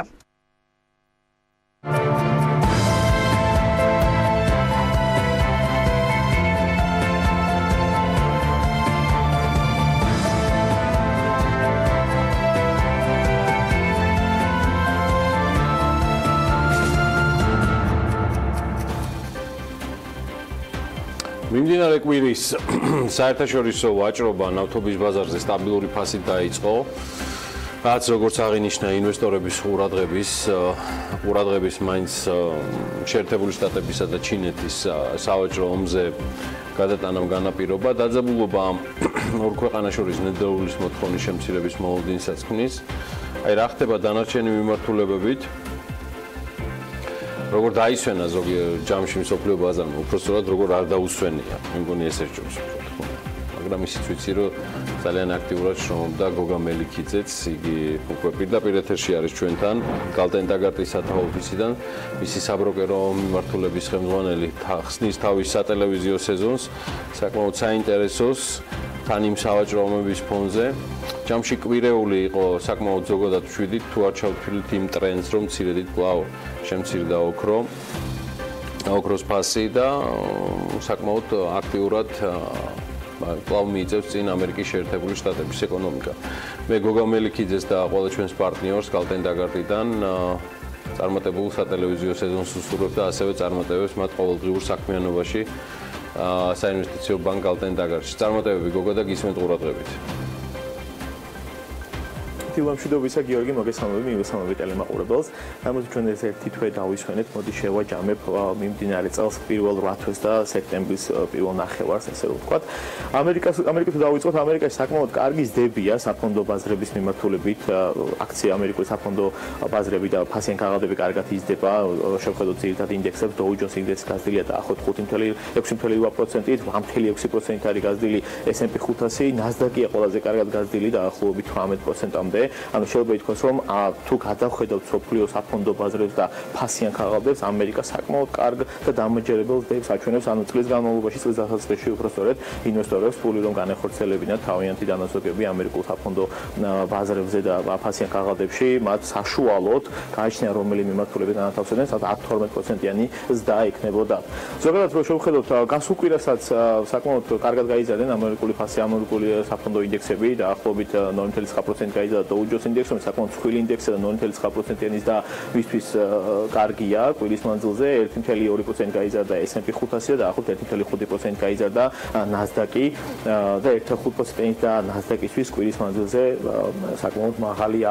ზოგადად რაც შეეხება ძირითადად ესე ვთქვათ თემებს, რაზეც არის ყურადღება გადატანილი ზოგადად სოფლიოში და ამერიკაში განსაკუთრებით, ეს არის სავაჭრო ტარიფები, შენ საკმაოდ სწორად აღნიშნე, საკმაოდ სავაჭრო ომი ამერიკასა და ჩინეთს შორის, რომელიც მიმდინარეობს კვირის დასაწყისში ინვესტორებს სკეპტიკურად უყურებდნენ, კვირის მეორე ნაწილში ამერიკის ეს თეთრმა სახლმა შეუთვალა ჩინეთის ხელისუფლებამ ჩამოსულიყო და გაიარათ ის დარჩენილი საკრის ასე ვთქვათ ტარიფების გაზდა, რაც ამ ორ დიდ ეკონომიკას შორის არსებობს და ტრამპი ესე ვთქვათ ეუნება ჩინეთს, რომ იგი გაუზდის 200 მილიარდი ღირებულების ჩინეთის პროდუქციაზე, იმპორტზე გაზდის ტარიფებს დაახლოებით 25%-ით და ეს არის თავარი განხილვის საგანი და დღეს დილით წავიკითხე ინფორმაციას, სადღაც დაახლოებით 4 საათის წინ დაიდო ინფორმაცია, რომ ამერიკამ გაუზარდა ჩინეთს დაახლოებით 10%-ით იმპორტის ტარიფები და ასევე პირობა ჩაუდო, რომ წლის ბოლომდე იგი 25%-მდე გაუზდის. რეალურად ეს ინფორმაცია ეკონომისტები ველოდებოდნენ, რომ ასე მკაცრადაც არ მოხდებოდა ამის გადაწყვეტა, თუმცა აგერ დღეს გავიგეთ, რომ რეალურად 200 მილიარდის ღირებულების პროდუქციაზე იმპორტზე, ჩინურ იმპორტზე ამერიკამ ტარიფი გაზარდა 10% და წლის ბოლომდე 25%-მდე გაზდის. მეორე მნიშვნელოვანი საკითხი ეს არის საპროცედურო განაკვეთები. მომდევნო კვირის 25-26 სექტემბერში ჩვენ გვაქვს მონეტარული პოლიტიკის, ფედის მონეტარული პოლიტიკის, ანუ ფედერალური რეზერვის, ამერიკის ცენტრალური ბანკის მონეტარული პოლიტიკა ჩანიშნული. მოლოდინი არის, რომ შეიძლება არ გაიზარდოს, თუმცა ამ მოლოდინის ბაზარი არის ზიარეს, პირდაპირ შემიძლია თქვა, იმიტომ რომ ჩვენ დავინახეთ ამერიკის 10 წლიან სახელმწიფო ობლიგაციებზე საპროცედურო ფასი ძალიან ვარდნა, ანუ ამონაკები 3%-მდე გაზდა, რაც ნიშნავს იმას, რომ ბაზარი ერთმნიშვნელოვნად ელოდება, რომ მონეტარული პოლიტიკა ოდნავ გამკაცდება, ანუ ამერიკა გაზდის საპროცედურო განაკვეთებს. მოლოდინი იმასე, რომ შეიძლება არ გაზრდილიყო ის, რომ ამერიკაში ინფლაცია გამოვიდა, რაც არის 2.7%, აგვისტოს თვით წლიური ინფლაცია და ოდნავ შემცირებულია წინა თვეებთან შედარებით, ამა გამოიწვია განცდა მასე, რომ შეიძლება ამერიკას არ გაეზარდა საპროცედურო განაკვეთი, მაგრამ კიდევ ერთხელ ვიტყვი, რომ ბაზარი ამ მოსაზრებას არ იზიარებს. რაც შეეხება ცოტა ობლიგაციების ბაზარზე ვიტყვი, ამერიკულ ობლიგაციებზე ერთ სიტყვას, თქვათ დაბალ რისკიანი ამერიკული ობლიგაციები, ზე მოთხოვნა ის მზარდი, იმიტომ რომ რამე თუ მოსალოდნელი საპროცედურო განაკვეთების და როცა საპროცედურო განაკვეთები იჯდება, ყველაზე დაბალი ეფექტი ამას სწორედაც ეს თქვათ დაბალ რისკიან სახელმწიფო კორპორატიულ ობლიგაციებზე აქვს და შესაბამისად მოთხოვნა გაცილებით მაღალია და დაბალია მოთხოვნა მაღალ რისკიან კორპორატიულ ობლიგაციებზე, როგორც ამერიკაში, ასევე სხვა განვითარებად ეკონომიკებში, რამე თუ გაიზრდება საპროცედურო განაკვეთები და ალბათ გაიზრდება, ამას პირველ რიგში დაწოვლა ექნება განვითარებად ეკონომიკის კორპორატიულ ობლიგაციებზე და მაღალ რისკიან კორპორატიულ ობლიგაციებზე და იმ ფასს როგორც წესი ამ ბაზრის ფასებს დააწვება. სანამ გადავალ ევროზონაზე ერთ-ერთი ვიტყვი ოქროს და ნავთობის ფასზე, ოქროს ფასი დაბლა დავარდნილი შენ სწორად აღნიშნე კვირის მანძილზე სადაც 1.5% შემცირდა, ამავდროულად ჩვენ დავინახეთ და შემცირებულია წლის მანძილზე 8.3%-ით და აქამდეც აღნიშნია, რომ ოქროს ფასის პერფორმანსი საკმაოდ ისე ვთქვათ უარყოფითად ვითარდება S&P 500-თან შედარებით, შესაბამისად რამე თუ S&P 500 სადღაც 8.6% არის გაზრდილი, ოქრო შემცირებულია 8.3%, შეიძლება ითქვას, რომ სწორედაც ზუსტად ერთნაირი პერფორმანსი აქვს საპირისპირო. რაც შეეხება ნავთობის ფასის განსაზღვრა და მისი დინამიკის დაჭერა საკმაოდ რთულია, იმიტომ რომ ის ეკონომიკური პირობებითაც განისაზღვრება და პოლიტიკური და გეოპოლიტიკური ესე ვთქვათ ვითარებითაც. ნავთობის ფასი გასულ კვირას ოდნავ გაიზარდა, $70 გადააჭება, მე ეს 79-ზე დავიდა, ახლა 78-79 პარაგრაფში ივაჭრება. წლის მანძილზე გაზრდილია 14%-ზე მეტად, 14.8%-ით. აქედან გამომდინარე შეიძლება ითქვას, რომ Nasdaq-ის ინდექსი და ნავთობი, როგორც შევხედავთ, როგორც საინვესტიციო სოციო კლასებს ყველაზე კარგად არიან გაზრდილები. რაც შეეხება ევროზონას, ევროზონა გასულ კვირას ევროზონის ძირითადი საფონდო ინდექსები გაიზარდნენ, სწორედ იმაზე დაყრდნობით, რომ ამერიკასა და ჩინეთს შორის ეს სავაჭრო ომი არ გაჩაღდებოდა, მაგრამ როგორც ჩანს ეს გადაწყვეტილება მიღებული იქნა. ზოგადად ევროზონის ლათვის პერფორმანსი რო შევაჯამოთ, საკმაოდ ისეთი ცუდი პერფორმანსია ამერიკასთან შედარებით, იმიტომ რომ ევროპის ძირითადი საფონდო ინდექსი, რასაც სტოკ 600-ში შემცირებულია დაახლოებით 2.9% წლის მანძილზე 3%-მდე, DAX-ი 6%-მდეა შემცირებული, DAX 30 გერმანული ინდექსი, ფრანგული ინდექსი CAC 40 შემცირებულია, გაზრდილია 0.7%, რაც შეგვიძლია ნულოვანს დასაჩვენებს, FTSE 100, FTSE 250, ესენი არიან ბრიტანული ინდექსები, ერთი შემცირებულია 1.9%, მეორე 4%, ანუ ევროზონა თავისი ბრიტანეთით გაცილებით ცუდ პერფორმანსს აჩვენებს ფასიანი ქაღალდების ბაზრები, ვიდრე ამას ამერიკაში ვხედავთ.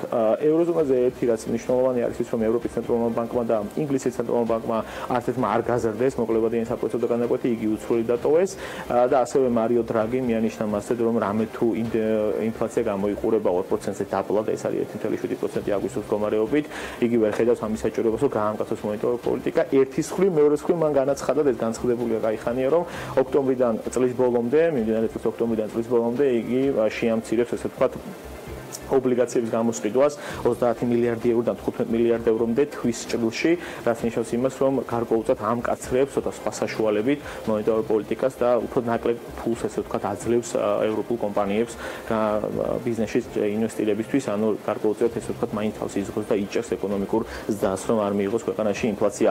რაც შეეხება იაპონიას, იაპონიაში საკმაოდ მაღალი ზრდა დავინახეთ გასული კვირის მანძილზე, 3.2% გაიზარდა ნიკეი 225, რაც არის იაპონიის მთავარი ინდექსი და წლის ჭრილში 1.45%-იანს დასაჩვენებს. სხვა იაპონური ინდექსები, TOPIX-ი, მსხვილი კომპანიების ინდექსი, TOPIX მსხვილი კომპანიების ინდექსი 4.7%-იან კლებაში არიან. დოლარი გამყარდა იენასთან მიმართებაში, სადღაც 6%-ით, იმიტომ რომ წლის დასაწყისში ვაჭრებოდა 112-ის ფარგლებში, 112 იენას ფარგლებში, მე იყო 106, 108 იენას ფარგლებში, ახლა ისევ 112-ის ფარგლებში, ანუ რეალურად დოლარმა ის შესუსტება, რაც იენასთან მიმართებაში ჰქონდა, ამოიღო. ზოგადად იაპონიის ეკონომიკა გასული მეორე კვარტალში 3% გაიზარდა.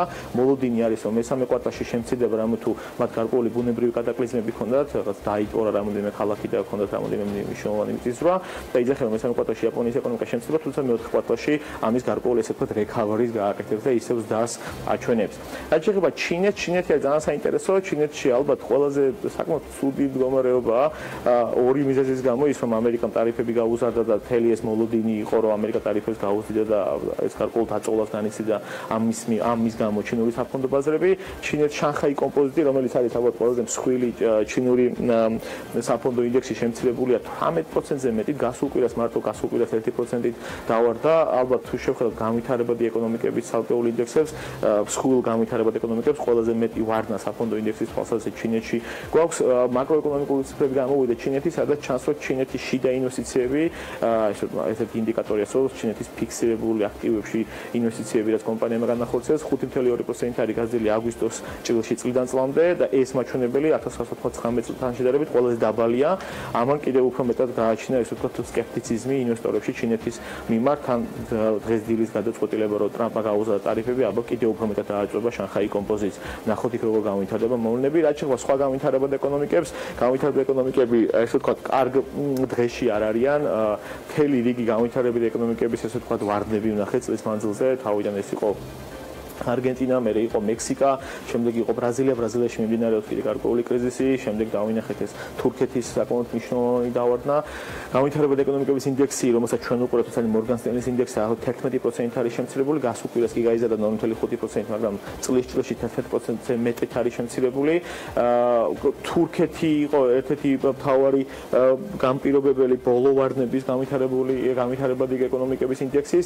თურქეთსო დაუბრუნდა და თეორიის სიტყვით თქვა, რამე თუ თან რეგიონის საკმაოდ დიდი ეკონომიკაა თურქეთში, გასულ კვირას მინიმალური საპროცენტო განაკვეთი 6.25% გაიზარდა, რაც საკმაოდ მაღალი პროცენტია, როგორც ერთის და მინიმალური საპროცენტო განაკვეთის 17.75 იყო და 24% გახდა. ეს რეალურად იყო პასუხი მასზე, რომ მინიმალური საპროცენტო განაკვეთები არის გასაზრდელი, მიუხედავად ერდოღანის განცხადებისა, იმისათვის რომ მოხდეს ეკონომიკაში ინფლაციის დაჭერა. სხვა შემთხვევაში ჩვენ მივიღებთ საკმაოდ მაღალ რესეციას თურქეთის ეკონომიკაში. რეალ საპროცენტო განაკვეთების და რეალ რესეციისკენ მიაქანებს ეკონომიკას, მაგრამ იჭერს ინფლაციურ ფონს. ეკონომისტები და ესე ვთქვათ ფინანსისტები იძახიან, რომ მინიმალურ საპროცენტო გაზრდა ეს ვერ იქნება ვთქვათ წამალი თურქეთის ეკონომიკისთვის და ვერ გამოიყვანს მას კრიზისიდან, თუ ზოგადად ეკონომიკაში ეკონომიკური გუნდი არ ჩამოყალიბდა და როგორ დაიჭირონ ინფლაცია და შეამცირონ ინფლაციური ფონი. ეს იყო ერთ-ერთი საშუალება, რომელმაც კიდევ უფრო მეტად შეამცირა ეკონომიკური და ინფლაციის შესამსუბუქებლად. ნახოთ როგორ განვითარდება მოვლენები რეალურად თურქეთში საკმაოდ დიდ ესე ვთქვათ ვარდნას ხედავთ ლირა კიდევ უფრო შემცირდა დოლართან მიმართებაში გასული კვირის მანძილზე და ახლობთ 6.3 სფარგლებში ივაჭრება ამ ეტაპისთვის. თან ეს ყველაფერი იმის ფონზე, რომ ამ გადაწყვეტილებამ, რომელზეც შენ საუბრობდი, თურქეთში მიერ მიღებულმა ჯამში საკმაოდ დაიგვიანა დროში. იყო ეს ერდოღანის შეხედულებები ზოგადად ეკონომიკაზე თუ ეს მისი რელიგიური შეხედულებებიდან მომდინარეობდა, ეს ცოტა უტრირებული ნაწილი, ამასაც მნიშვნელობა არ აქვს. ცალსახაა, რომ საპროცენტო განაკვეთის მატება აწი ვერ იქნება სწრაფი გადაწყვეტილების ერთ-ერთი გზა ან რეცეპტი და მას საკუთარ სიძესთან ერთად, რომელიც ფაქტიურად ხაზინადარი გახდა თურქეთის ეკონომიკისა, მოუწევს უკვე ბილდირიმთან ერთად საკმაოდ მძიმე და მძაფრი ნაბიჯების გადადგმა. გოგა, გილოცავ დაბრუნებას პირდაპირ ეთერში. მინდა რომ ხორციელი ხშირად გნახო ხოლმე ჩვენთან BMG სტუდიაში, თუმცა იმდენი საქმე გაქვთ გალტენტაგარში, რომ დარწმუნებული ვარ, ახლა უფრო მეტი შემერთებით შებერავთ და წარმატებები თქვენ. წარმატებები გალტენტაგარ, წარმატებები ყველა ჩვენს პარტნიორს. სულ მალე ჩვენი კიდევ ძალიან საინტერესო თემაზე ისაუბრებენ ასევე ჩვენი პარტნიორები. ეს ყველაფერი რეკლამის შემდეგ მოხდება. რამდენიმე წუთი შევისვენოთ, თქვენ ვერ შეისვენებთ, იმიტომ რომ ვიცი რომ რეკლამა გაინტერესებთ და დათქვით რეკლამით დავაპირლოს. მეტი შემოსავლებით დავაპირლოს და BMG-ს. ამინდის პროგნოზის სპონსორია SEU დეველოპმენტი.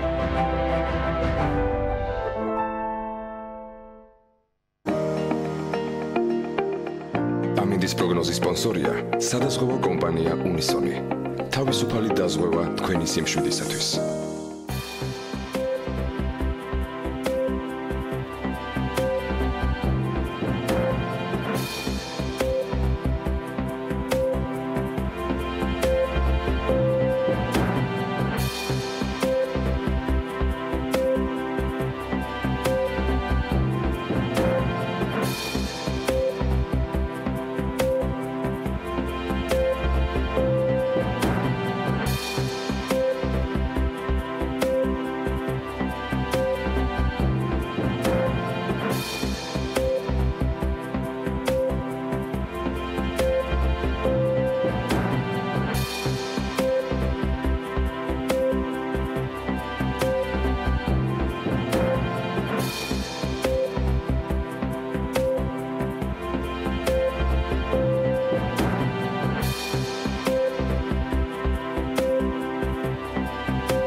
ამინდის პროგნოზის სპონსორია SEU დეველოპმენტი.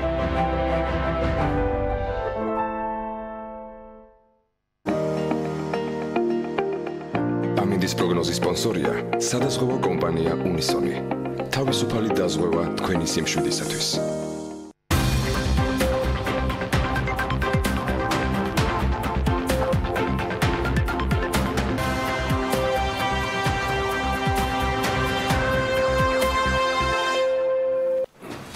მესამე ეტაპიც დასრულდა და TBC ბანკის კონკურსის გამარჯვებულები უკვე ცნობილია. ვიდრე მათ სახელებს გაგიმხელთ, თავად პროექტის შესახებ გეტყვით, რომ ეს იყო კონკურსი, რომელშიც საფინალო ტურში საჯარო პრეზენტაციაზე ჟიურის წინაშე 6-მა გუნდმა სხვადასხვა ბიზნეს სექტორისათვის შექმნილი პროგრამული უზრუნველყოფის პრიორიტეტები წარმოადგინა და რომლებიც უკვე მომავალში ბიზნესების ყოველდღიური პროცესების გამარტივებას და ავტომატიზებელს ხელს შეუწყობს. 30,000 და 15,000 ვინ დასაჩუქრდა პროექტის მთავარი პარტნიორების მხრიდან ამ პრიზით და როგორც წარიმართა ფინალური ეტაპი, ჯერ ლევან თაღიაშვილი გაგვიზიარებს ოხანდელ თავგადასავალს, შემდეგ უკვე სტუმრები თავად მოგვიყვებიან ამ კონკურსის გამარჯვების გზის და წარმატების შესახებ. ესე იგი, კონკურსი TBC ბანკმა ბიზნეს კლიენტებსა და დაინტერესებულ აუდიტორიას ტექნოლოგიური სიახლეები გააცნო. ღონისძიებაზე TBC ბანკის პროგრამული უზრუნველყოფის სამეტაპიანი კონკურსის ფინალი ჩატარდა და 3 გამარჯვებული გუნდი გამოვლინდა. საჯარო პრეზენტაციაზე ჟიურის წინაშე 6-მა გუნდმა სხვადასხვა ბიზნეს სექტორისთვის შექმნილი პროგრამული უზრუნველყოფის პროტოტიპები წარადგინა, რომლებიც მომავალში ბიზნესების ყოველდღიური პროცესების გამარტივებასა და ავტომატიზებას შეუწყობს ხელს. ძალიან მნიშვნელოვანია, რომ საქართველოში ყავდეს ქართველი პროგრამული უზრუნველყოფის წარმოებლები.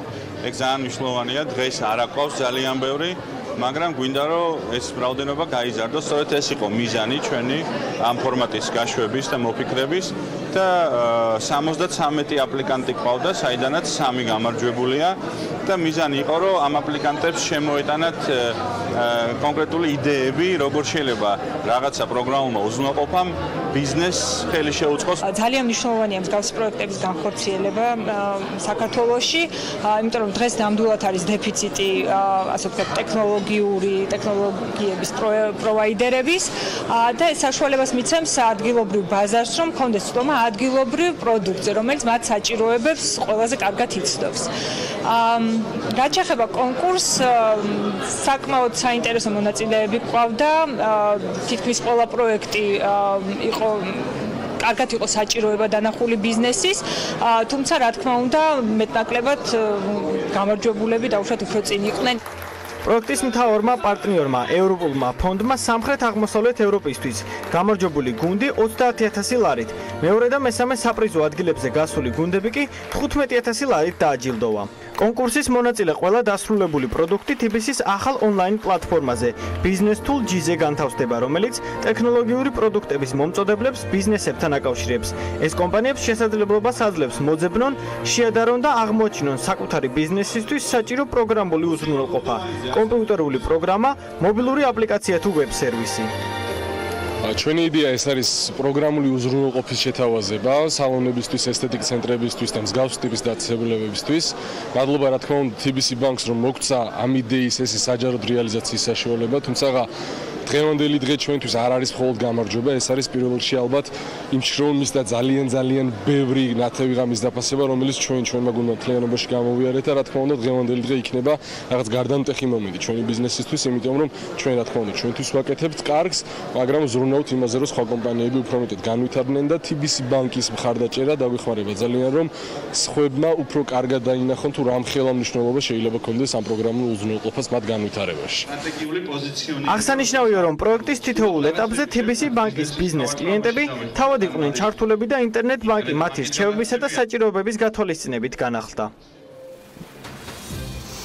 ხო, კონკურსის მონაწილე ყველა დასრულებული პროდუქტი TBC-ის ახალ ონლაინ პლატფორმაზე, ახალ Business Tool G-ზე ბევრი ვისაუბრეთ ამ სტუდიაში, მანამდე სწორედ Business Tool G-ზე განთავსდება ყველაფერი, რომელიც ტექნოლოგიური პროდუქტების მომწოდებლებს ბიზნესთან აკავშირებს და სადაც კომპანიებს შეუძლიათ მოძებნონ, შეადარონ, აგრეთვე აღმოაჩინონ საკუთარი ბიზნესისთვის საჭირო პროგრამული უზრუნველყოფა, კომპიუტერული პროგრამა, მობილური აპლიკაცია თუ ვებ სერვისი. მოკლედ მეც ერთ-ერთი ტიპი ვარ, ვინც ინტერესდება BMG სახელით ამ ამბით და ამიტომ ძალიან ვიხარია, რომ ჩვენთან სტუდიაში არიან ზვია წოწკოლაური, იგი TBC ბანკის multi-channel-ის განვითარების უფროსი გახლავთ და ჩვენთან ერთად ასევე არიან ლევან მესხიშვილი, Beauty Pro, მართველი პარტნიორი, თუ ესე შეიძლება ალბათ, ხო? მე მგონი ყველაზე კარგი პოზიცია ეს არის ხოლმე. რო იცნობდეთ ქალბატონებო და ბატონებო და ბექა თომაშვილი. იგი Invoice Wave-ს წარმოადგენს და შესაბამისად Invoice Wave-ის მართველი პარტნიორია. დიდი მადლობა დილომშვიდობის და მიხარია რომ ხარ ჩვენთან ერთად. მოგესალმებით, თუ დაუნიშნოთ რომ პირველ და მეორე ადგილოსნები და რაღაცა კარგი შემოვიტოვეთ ხო ბარემ კი ბატონო. გადავალთ ავოცოთ, მაგრამ მე მინდა დავიწყო თავად ზეც აინტერესებდა როგორ ვიწყებთ და დავიწყოთ ახლა. და დავიწყოთ. ჩვენ როცა ნიკა ქურდიას მასპინძლობთ, ეს კონკურსი იწყებოდა, მაშინ მოლოდინები იყო საკმაოდ არაერთგვაროვანი, როგორც თავად აღიარა, მიუხედავად იმისა, რომ აქვე გაგვიმხილა, რომ სტარტმა ყველა მოლოდინს გადააჭერბა. აი შეჯამების ნაწილში როგორი არის თქვენი შეფასება, გამართლდა მოლოდინი, რომელიც თუნდაც საწყის ეტაპზე იყო ამ კონკურსის გამოცხადებისას? მოგესალმებით გიორგი, ანა, მივესალმები ტელემაყურებელს. პირველ რიგში მინდა ვისაუბრო იმაზე, ზოგადად ანუ რატო აკეთებს TBC ამ ყველაფერს და ჩვენი мотиваცია რა არის ამ ყველაფერში, იმიტომ რომ პირველი აქ არის ის, რომ ჩვენ გვესმის, რომ ჩვენი წარმატება და ჩვენი კლიენტების წარმატება ეს ერთ და იგივე რამ არის და ერთი მეორის გარეშე არ არსებობს. ამიტომ ჩვენ გვაქვს სტრატეგია, ანუ ბიზნესის მიმართულებით, რომ ვიყოთ საუკეთესო პარტნიორი ბიზნესისთვის საქართველოში. ვიცით რა, რომ ანუ გვინდა რომ გავხდეთ საუკეთესო პარტნიორი ბიზნესთვის, მე ის მემაკითხვა როგორ უნდა გავხდეთ, როგორ უნდა შევძლოთ ეს ყველაფერი და აქ ჩვენი ხედვა არის, რომ ჩვენ უნდა ვიყოთ გაცილებით მეტი ჩვენი კლიენტებისთვის, ვიდრე ბანკი. და აქ გულისხმობ იმას, რომ ჩვენ უნდა მოკით ძირითადად ასე ფუნდამენტურ საბანკო სერვისებს, როგორც არის ანუ დაფინანსება და საოპერაციო თემაში დახმარება, ამას ყველა აკეთებს ბაზარზე და რითი უნდა გამოვირჩეოდეთ დღეს ჩვენ. და ამ მიმართულებით, რომელიც არის business tools-ში, გუშინდელი კონკურსი, თუნდაც არის ტრენინგები, რომელიც ტარდება ბიზნესისთვის და კიდეც ბიზნეს დაჯილდოება, ჩვენ გავდივართ ერთგვარად, ანუ საბანკო ჩარჩოებს მიღმა და გაცილებით მეტ რამებს თავაზობთ ჩვენს უკვე შესაძლებელია ძალიან ბევრი საინტერესო პლატფორმის მოძებნა და ძალიან ბევრი საინტერესო კომპანიის ნახვა, მაგრამ ის იდეები, რომელიც ამ კონკურსზე იყო წარმოდგენილი, რამდენად იყო თქვენთვის აღმოჩენების კონკურსი, ამ შემთხვევაში თითქოს მუდმივად აქვს სიახლეები და მუდმივად ძალიან ბევრ კომპანიასთან აქვს ურთიერთობა და ბევრ ახალ ბიზნესს ეცნობა, მაგრამ ამ კონკურსში თუ იყო ასეთი განსაკუთრებული აღმოჩენები?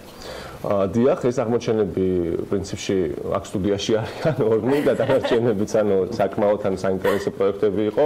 წინა კითხვას მაინც რომ დავხურო ცალსახად გადააჭარბა ჩვენს მოლოდინს, იმიტომ რომ ზოგადად ანუ საქართველოში არ ვართ განებივრებული ბევრი ასე ვთქვათ კომპანიით, რომელიც ანუ რაღაც ინოვაციურ პროგრამულ უზრუნველყოფას აწარმოებს და თავიდან რომ ვიწყებთ ამ კონკურსს, უყურებთ ხოლმე ყოველდღიურად რამდენი აპლიკაცია შემოვა და საბოლოო ჯამში 73 აპლიკანტი ყავდა, რაც მართლა ძალიან მაგარი იყო.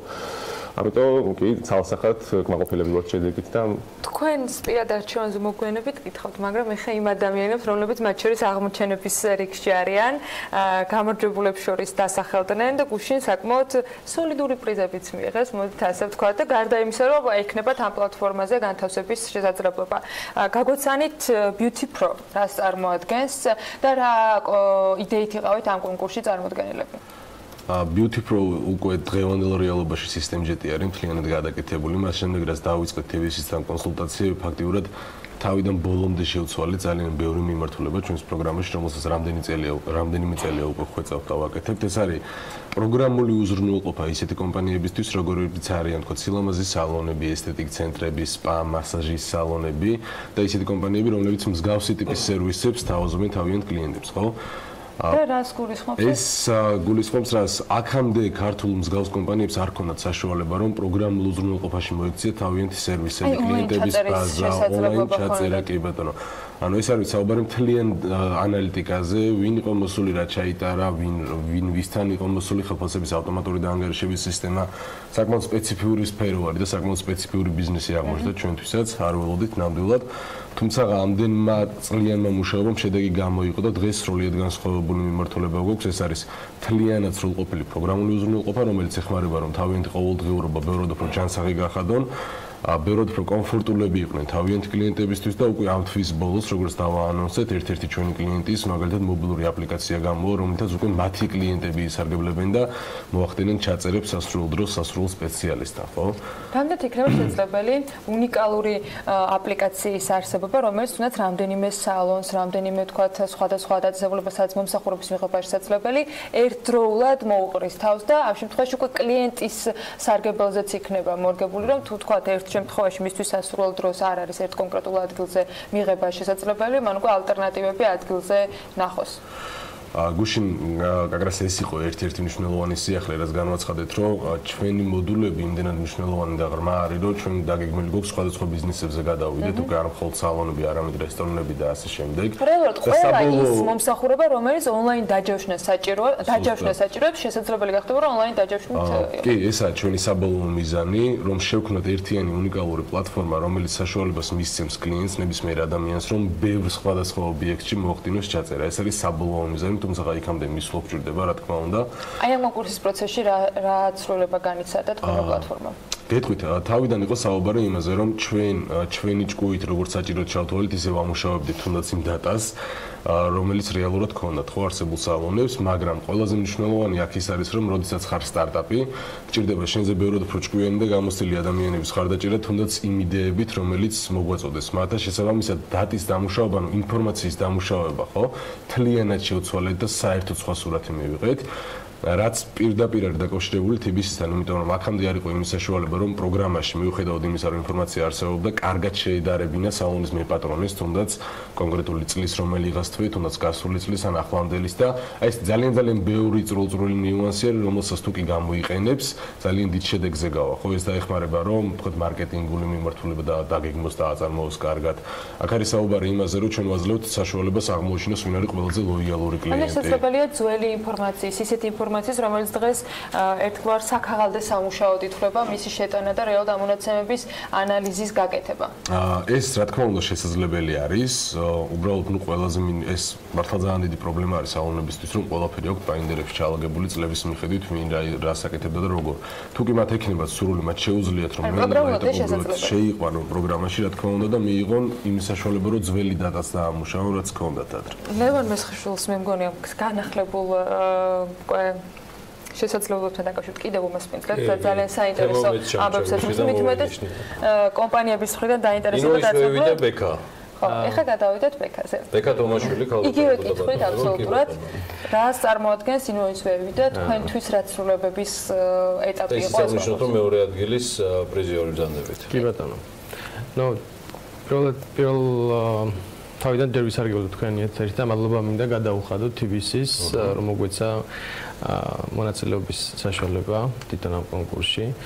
რაც შეეხება ინვოისებს, ეს არის დამხმარე, ასე ვთქვათ, ინსტრუმენტი საშუალო მცირე ბიზნესისთვის, რომელიც ეხმარება, ასე ვთქვათ, ინვოისინგში, ასე ვთქვათ, იქნება B2B პლატფორმა, სადაც შეძლებენ ბიზნესებმა შექმნან თავიანთი პროდუქტების კატალოგები, შექმნან ინვოისები, გაუგზავნონ ერთმანეთს, მაგრამ აქ ყველაზე მნიშვნელოვანი რაც არის, თვითონ პლატფორმიდან არის შესაძლებელი თვითონ ინვოისის გადახდა და მასზე ავტომატურად ხდება ტრეკინგი, ამ ტრეკინგი გულისხმობს იმას, რომ ვინ ნახა კონკრეტული ინვოისი, ასე ვთქვათ, ძალიან პოპულარული სიტყვაა, ვინ დასინა, ხო? ანუ რაც Facebook-ზე როგორც ხდება, ასე ვთქვათ, ვინ დაეთანხმა, ვინ არ დაეთანხმა. დასინვასთან დაკავშირებით. ასევე ძალიან მნიშვნელოვანი არის ის, რომ ხდება, ასე ვთქვათ, განმეორებადი ინვოისების გაგზავნა, ვინც მაგალითად მომსახურებას ყიდის, ხო? ანუ ყოველთვის დასაწყისში, როცა ინვოისებს აგზავნიან, რაც კონკრეტულ მომსახურებას ყიდიან, დღეს საქართველოში ბევრი ვიცი, ან ბევრი კლიენტი ვიცი, რომელიც ამას რაც ყოველთვის დასაწყისში ხელით აკეთებენ ამ ინვოისებს და ხელით აგზავნიან, ეს საშუალებას მიცემთ მათ, რომ განმეორებადი ინვოისების, ასე ვთქვათ, შექმნან ჩანაწერები და თვითონ ავტომატურად დააგზავნეს ეს ინვოისებს თავიანთ კლიენტებთან. ეს იქნება უნიკალური შესაძლებლობა, ანუ ყველა ტიპის კომპანიისათვის, ვისაც კი მსგავსი, თქვათ, მომსახურების გაწევა ან შესაბამის პროცესის შესრულება უწევს, ყველა ტიპის ბუღალტრული, თქვათ, სამუშაოსთვის არ ექნება სხვაობა არანაირი მიმართულებით და აუცილებელი არის თუ არა, რომ ორივე კომპანია, რომელიც ერთმანეთთან არის დაკავშირებული, ანუ გამგზავნი ინვოისის და მიმღები, იყოს თქვენი პლატფორმის ამ შემთხვევაში თანამონაწილე. არ არის აუცილებელი, კი ბატონო, არ არის აუცილებელი, რომ ასე ვთქვათ, კონდეს ინვოისებზე ორივე მათგანს, ასე ვთქვათ, აკაუნტი, ანუ რეგისტრაცია კონდით გავლილი.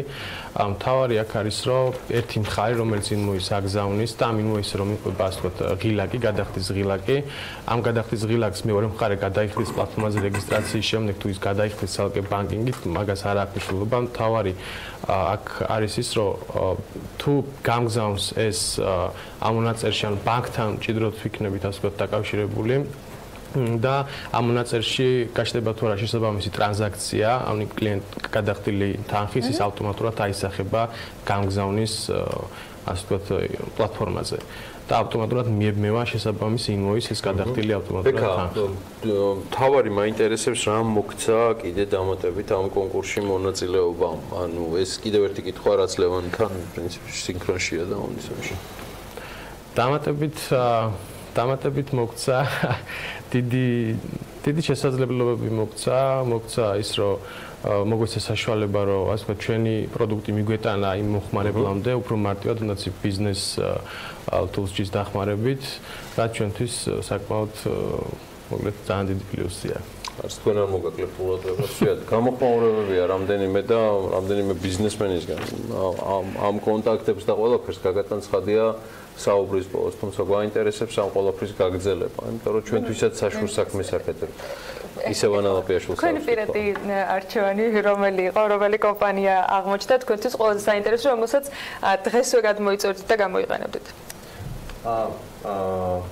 შიურიმ ზოგადად მოგლივად მივიღეთ გადაწყვეტილება და ასევე მივიღეთ გადაწყვეტილება, რომ ანუ უფრო მეტ დეტალზე არ გვესაუბრა, გარდა იმისა, რაც უკვე გაცხადებული იყო.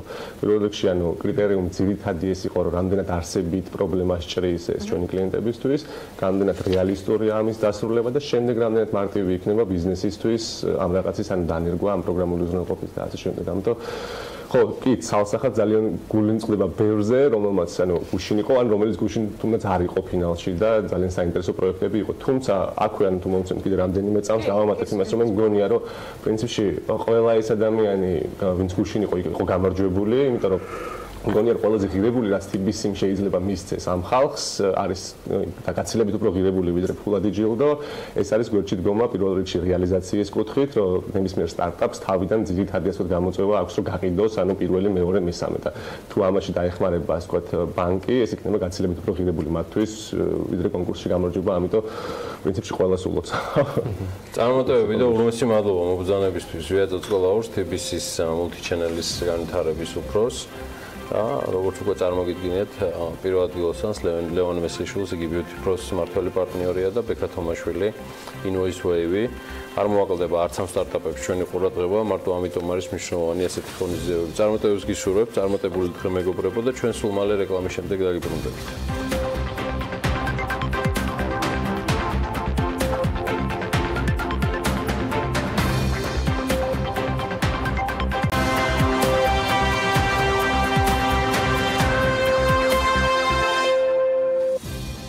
მარიხუანის წარმოების ინიციატივასა და მის ექსპორტზე გადანის თემით განვაგრძობთ საქმიანი დილას. თუ საზოგადოებაში აზრთა სხვადასხვაობაა მარიხუანის მოხმარების კანონპროექტთან დაკავშირებით, მუსლიმთა თემს და მართლმადიდებლურ ეკლესიას ამ საკითხზე ერთიანი პოზიცია აქვს და ისინი საჯარო განცხადებებში კანონპროექტს ერთხმად ეწინააღმდეგებიან. რა თქმა უნდა, განსხვავებულია თავად ეს განცხადებები. თემით ნინი ლონგურაშვილი გვერდება. ახლა სტუმართან ერთად ნინი მოგესალმები და მივესალმები შენ სტუმარს. გემომშვიდობის ანა, მივესალმები ჩვენ მაყურებელს.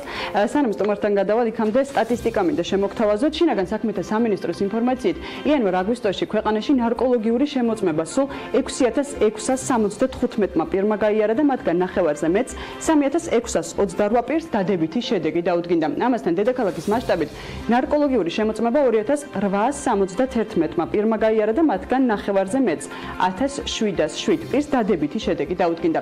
ახლა შეგვიძლია ვნახოთ ინფოგრაფიკა, თუ როგორ ნაწილდება ნარკოლოგიურ შემოწმებაზე წარდგენილი პირების სტატისტიკა. თვეების მიხედვით, სრული მონაცემები კი ჩვენს ვებგვერდზე BMG-ზე შეგიძლიათ ნახოთ. იქამდე საქმიანი დილის სტუმარს, საქართველოს ევანგელისტური და ბაპტისტური ეკლესიის ეპისკოპოსს და ქალთა უფლებების აქტივისტს რუსდან გოცირიძეს მივესალმები. მადლობა რუსდან ჩვენ გადაცემაში სტუმრობისთვის. პირველ რიგში თქვენთან კითხვით გადმოვალ თქვენს ძველ განცხადებაზე, როდესაც თქვენ დადებითი პოზიცია გქონდათ მარიხუანის დეკრიმინალიზაციაზე. რა არგუმენტებით ამყარებთ ახლა ამ პოზიციას? მე დღესაც იმ პოზიციაზე ვრჩები, ვფიქრობ, რომ დეკრიმინალიზაცია იყო ერთადერთი მართალი ნაბიჯი ნარკოპოლიტიკასთან მიმართებაში, იმიტომ რომ სასჯელი, რომელიც მანამდე არსებობდა კანონმდებლობაში, აბსოლუტურად არაადეკვატური იყო და ახალგაზრდები წლობით ისხდნენ საპატიმროში, რა ქვია, მარიხუანას მოხმარების გამო, ქონდა გასაჯაროებული ძალიან ტრაგიკული ისტორიები, როდესაც მარიხუანას მომხმარებლების დაშანტაჟებით, მაგალითად სამართალდამცავები ცდილობდნენ მათ ეგრეთ წოდებულ დავერბოვკებას და თვითმკვლელობების რა ქვია მაგალითები იყო, ძალიან ცუდი ფონი იყო. ასე რომ მე ვთვლიდი, რომ დეკრიმინალიზაცია იყო და დღესაც ვთვლი, რომ დეკრიმინალიზაცია არის ამ ფონზე ყველაზე მართალი და სწორი გადაწყვეტილება, თუმცა მე ვარ ცოტა გაოცებული მოვლენების განვითარებით და ტემპებით ზოგადად, როგორ განვითარდა ყველაფერი. მე ვიღებდი მონაწილეობას სხვადასხვა კამპანიებში, როდესაც დეკრიმინალიზაციას ვითხოვდით სახელმწიფოსგან და როდესაც რაღაცა გადაწყვეტილებები იქნა მიღებული, რაღაც განცდა გამიჩნდა, რომ სამოქალაქო საზოგადოებას ხელისუფლება უსმენს.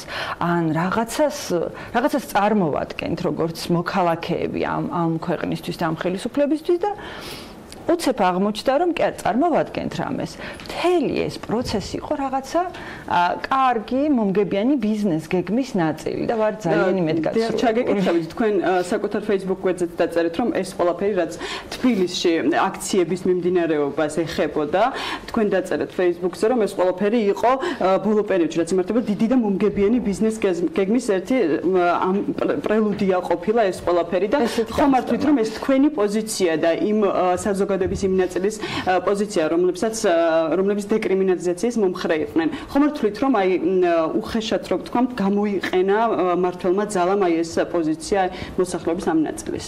ხო, არა, მართლა გამოყენებულად ვთვლი თავს და ალბათ ძალიან ბევრი ის ადამიანი, ვისთან ერთადაც ამ პროცესებში ვიყავი ჩართული, ისინიც ძალიან იმედგაცრუებულები არიან.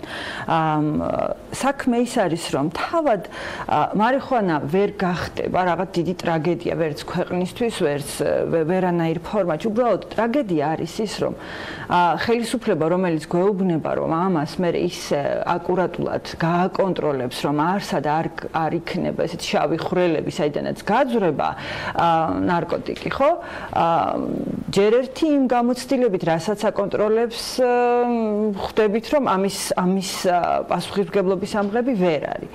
და მეორეც, თუ კი ასე იყოს საქმე, რატო გვიწევდა ძალიან ელემენტარულ ჭეშმარიტებების მტკიცება ამ ადამიანების მიმართ და ეხლა გამობრუნდნენ იგივე ადამიანები და რაღაცნაირ ფოლკლორზე გველაპარაკებიან, თურმე ჩვენი ქვეყნის ტრადიციებშიც ყოფილა, რა ქვია, კანაფის მოხმარება, როგორი სოფლის მეურნეობის, აი ამისი რა ქვია, ზურაბ შევარდნაძის სტატუსი ვნახე, გარდენიას შევარდნაძის სტატუსი ძალიან კარგი რამე თქვა.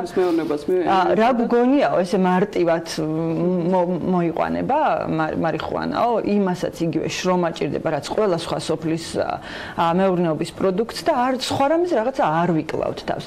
70% ჩვენი სოფლის მეურნეობის პროდუქციის არის იმპორტი. და რამე რომ მოხდეს, რაღაცა პრობლემა, პოლიტიკური პრობლემა რომ გაგუჩნდეს მაგალითად თურქეთთან, ხო? და საზღვარი დაიკეთოს, შიმშილით დავიხოცებით, იმიტომ რომ ჩვენი მოსახლეობის საკმარის პროდუქციას არ ვაწარმოებთ. და უცებ გადავწყვიტეთ, რომ ეს ისეთი მარტივი რამ ყოფილა, თავის ბალახი გგონია მართლა, ამოდის თავისით მოვა, თავისით რა ქვია, გაკონტროლდება, თავისით ფულს შემოიტანს და რაღაცნაირ ესეთი თქვენ თვითონ მარიხუანას წარმოების აი ამ ინიციატივით რა საფრთხეებს ხედავთ თუ ეს ყველაფერი იმ მსვლელობით წავიდა, როგორც დღეს არის, რომ წარმოება უნდა იყოს და ექსპორტზე უნდა გავიდეს მარიხუანა. აი გუშინ უსმენდით თქვენივე ტელეკომპანიის ერთ-ერთ თოქ-შოუში, სადაც ლაპარაკი იყო იმაზე, რომ პლანტაციის ბიზნესი საფრთხე ის არის, რომ ეს ქვეყნის ეკონომიკას არ წასწევს წინ და არც ერთი ის ქვეყანა. თუმცა არის მაგალითები იგივე ბრიტანეთის, ამერიკის, რომლებსაც გააქვთ ექსპორტზე, რომლებიც წარმოებას აი გამარჯობა თქვენი. ეს არ არის ის ქვეყნები, რომელსაც ჩვენ შეგვიძლია დავეტოლოთ. მაგრამ სხვა ჩვენი დონის განვითარების ქვეყნები უბრალოდ პლანტატორების და მუქთა მუშახელის ქვეყნებად იქცნენ და ეს პერსპექტივა გვაქვს. მე არ მგონია, რომ ამან უცებ ეკონომიკაში ისეთი ბუმი მოახდინოს. არა ვარ ეკონომისტი, მაგრამ ვუსმენ და ვკითხულობ იმ გამოცდილებებს, რაც სხვა ქვეყნებში არის და მე მგონი ერთი პრობლემა გვაქვს კიდე. ჩვენ ვეძებთ რა ქვია, ბაზალეთის ტბის ძირას დარწეულ აკვანს, რომ ვიღაც უცებ გამოჩნდეს, ჩვენ ვიყოთ ჭრდილში წამოწოლილები და უცებ აგვევსოს მაცივარი პროდუქტით და დალხენილი ცხოვრება გქონდეს. გვეძებთ პოლიტიკოსებს, რომლებიც მოვა და უფასო ფულს მოგვიტანენ. ვეძებთ რაღაცა სოფლის პროდუქტს, სოფლის მეურნეობის პროდუქტს, რომელიც თავისით მოვა, თავისით გაყვავდება, თავისით დაიფქვება, თავისით დაფასოვდება და ფული შემო, ასე არ ხდება. მე მგონი რომ ის ადამიანები ვინც მოიხიბლენ პლანტაციების ამბით და რაღაც ბუმით, ეკონომიკური ბუმით, რაღაც ესეთ განწყობაზე უნდა იყვნენ. რუსთან მადლობა თქვენი პოზიციისთვის და ასევე ბოლო კითხვას დაგისვამთ. თქვენ იყავით პირველი, რომლებმაც გურამ კაშიას დაუჭირეთ მხარი იმ მოვლენებთან დაკავშირებით, როგორ შეაფასებთ აი ამ მოვლენებს, რაც გურამ კაშიას ირგვლივ საქართველოში ვითარდებოდა? ეს აი ახლა ვფიქრობდი ზუსტად რა წინა არჩევნების პერიოდში ზუსტად ლგბტ თემის თემა ტრიალებდა ყველაზე მწვავედ და ახლა ამ არჩევნების წინა პერიოდში მარიხუანას თემა ტრიალებს. რაც შეეხება კაშიას ამბავს, მე ვფიქრობ რომ ეს ადამიანი არა მარტო მე ვფიქრობ რომ მართლაც გმირობის ტოლფასი იყო რაც ამ ადამიანმა გააკეთა ძალიან ბევრი რამ შეცვალა ცნობიერებაში იყო აქ იმაზეც ლაპარაკი რომ ამდენი ტრენინგების და რაღაცა არასამთავრობო ორგანიზაციების 10 წლეულების შრომა ამ ბიჭის ერთმა ქმედებამ შეცვალა. ესეც არ არის, მე ვფიქრობ, რომ უბრალოდ ქვეყანაში ცნობიერება, ტოლერანტული განწყობა, იცვლება ერთის მხრივ საგანმანათლებლო პროცესებით და მეორეს მხრივ ზუსტად აი ესეთი ერთეული ადამიანების გაბედული ნაბიჯებით და ჩვენი ეკლესია ზუსტად ამიტომაც დაუდგა მხარში, იმიტომ რომ ეს ადამიანი იმ თავისი სამკლაურით აპროტესტებდა ძალადობას და მე ვფიქრობ, რომ ყველა რელიგიის წარმომადგენელმა უნდა გააპროტესტოს ჩაგვრა და ძალადობა. დიდი მადლობა საქმიანი დილაში სტუმრობისთვის და თქვენი დროისთვის.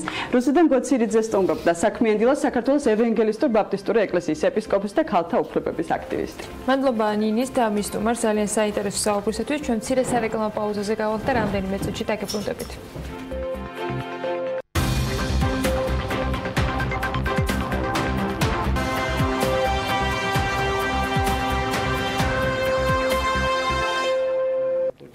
საგარეო ვალით დასაფინანსებელი პროექტებისათვის თანხის ათვისება დაბალი ტემპით მიმდინარეობს. აუდიტის სამსახურის ინფორმაციით 2018 წელს სახელმწიფო ბიუჯეტიდან $1.227 მილიონი საგარეო ვალით დაგეგმილი 51 საინვესტიციო პროექტისათვის განხორციელდება, თუმცა 6 თვის შეჯამებით ათვისებულია ამ თანხის მხოლოდ 22%. 21 საინვესტიციო პროექტისათვის თანხა არ არის ათვისებული. 50%-ზე დაბალი ათვისება აქვს 20%-ს, ამასთან $754,000 დაიხარჯა ერთი საინვესტიციო პროექტის ფარგლებში, რომელიც გათვალისწინებული ბიუჯეტში არ ყოფილა. ეს არის 6 თვის მონაცემები. არც ერთი ლარი არ იყო დახარჯული არაერთ პროექტზე. მათ შორის ქვეშეთიკობის მონაკვეთის ავტომობილო გზა და გვირაბის მშენებლობაზე, ძირულა არგვეთას მონაკვეთის რეკონსტრუქცია მშენებლობაზე, გრიგოლეთი ჩოლოქის მონაკვეთის მშენებლობა, უბისა ძირულა მონაკვეთის რეკონსტრუქცია მშენებლობა და სხვა. მოკლედ აუდიტის სამსახურის გუშინდელ გამოქვეყნებულ ანგარიშზე და მასზე დაყრდნობით ძალიან ბევრი მიმდინარე პროექტზე უნდა ვისაუბროთ. მაიც კიტიშულთან რეგიონალური განვითარების და ინფრასტრუქტურის მინისტრ მასპინძლობ დილამშვიდობის. მოგესალმებით. დიდი მადლობა მობრძანებისთვის. მადლობა თქვენ. გამოვეხმაურები რა თქმა უნდა თქვენ კომენტარს. ბუნებრივია ხარჯვის ნაწილში ძალიან დიდი გამოწვევები გვაქვს, იმიტომ რომ სხვა თუ არაფერი წელს ნამდვილად რეკორდული თანხის ათვისებას გვეგმავთ ინფრასტრუქტურული პროექტებისთვის, როგორც იცით, სამინისტროს ბიუჯეტი $1.8 მილიონ შეადგენს, საიდან მხოლოდ საგზაო ინფრასტრუქტურაზე, რომელიც თქვენ ახსენეთ და პირველ რიგში ჩამოთვალეთ, არის $1.3 გამოყოფილი მხოლოდ წლის განმავლობაში. ის პროექტები, რომელიც არის ჩამოთვლილი, მათი და სხვა პროექტებიც, მათ შორის, რომელიც უნდა განხორციელდეს ამ თანხის ფარგლებში, მათი ძირითადი ნაწილი არის ყველაზე დიდი და მსხვილი ინფრასტრუქტურული პროექტები, როგორც არის რიკოთის მაგისტრალი და როგორც არის მაგალითად ქვეშეთიკობის გვირაბი და მისასვლელი გზა. ამ პროექტების ხარჯვითი ნაწილი თავდაპირველად ბიუჯეტის დაგეგმარების დროსვე იყო გათვალისწინებული მეოთხე კვარტალში. ამ შემთხვევაში 2018 წლის მეოთხე კვარტალში. გეგმიურად არ უნდა ყოფილიყო გახარჯვა პირველ კვარტლებში და მშენებლობის სპეციფიკაციით პირველ რიგში და პირველ-მეორე კვარტალში საკმაოდ მცირე ხარჯვა კლიმატური პირობების გათვალისწინებით, რაც რა თქმა უნდა ხარისხში აისახება, თორე სადღაც თოვლი გვაქვს, სადღაც არ გვაქვს თოვლი, მაგრამ ამ ნაწილში ჩვენ ჯერ კიდევ, როდესაც 2018 წლის ბიუჯეტით ახდებოდა, ამ პროექტების შეთანხმება და ზოგადად მისი შესყიდვების პროცედურების შეთანხმება მიმდინარეობდა დონორებთან. ჩვენ დღესაც ვართ ამ შემთხვევაში ჯერ კიდევ შესყიდვის პროცესში რიკოთის 3 მონაკვეთზე და 1 მონაკვეთზე წლის ბოლომდე იქნება გამოცხადებული ტენდერი. რაც შეეხება ქვეშეთი კოპის მონაკვეთს, ეს არის დაყოფილი 2 მონაკვეთად, ერთი არის გვირაბი და მეორე მისასვლელი გზა.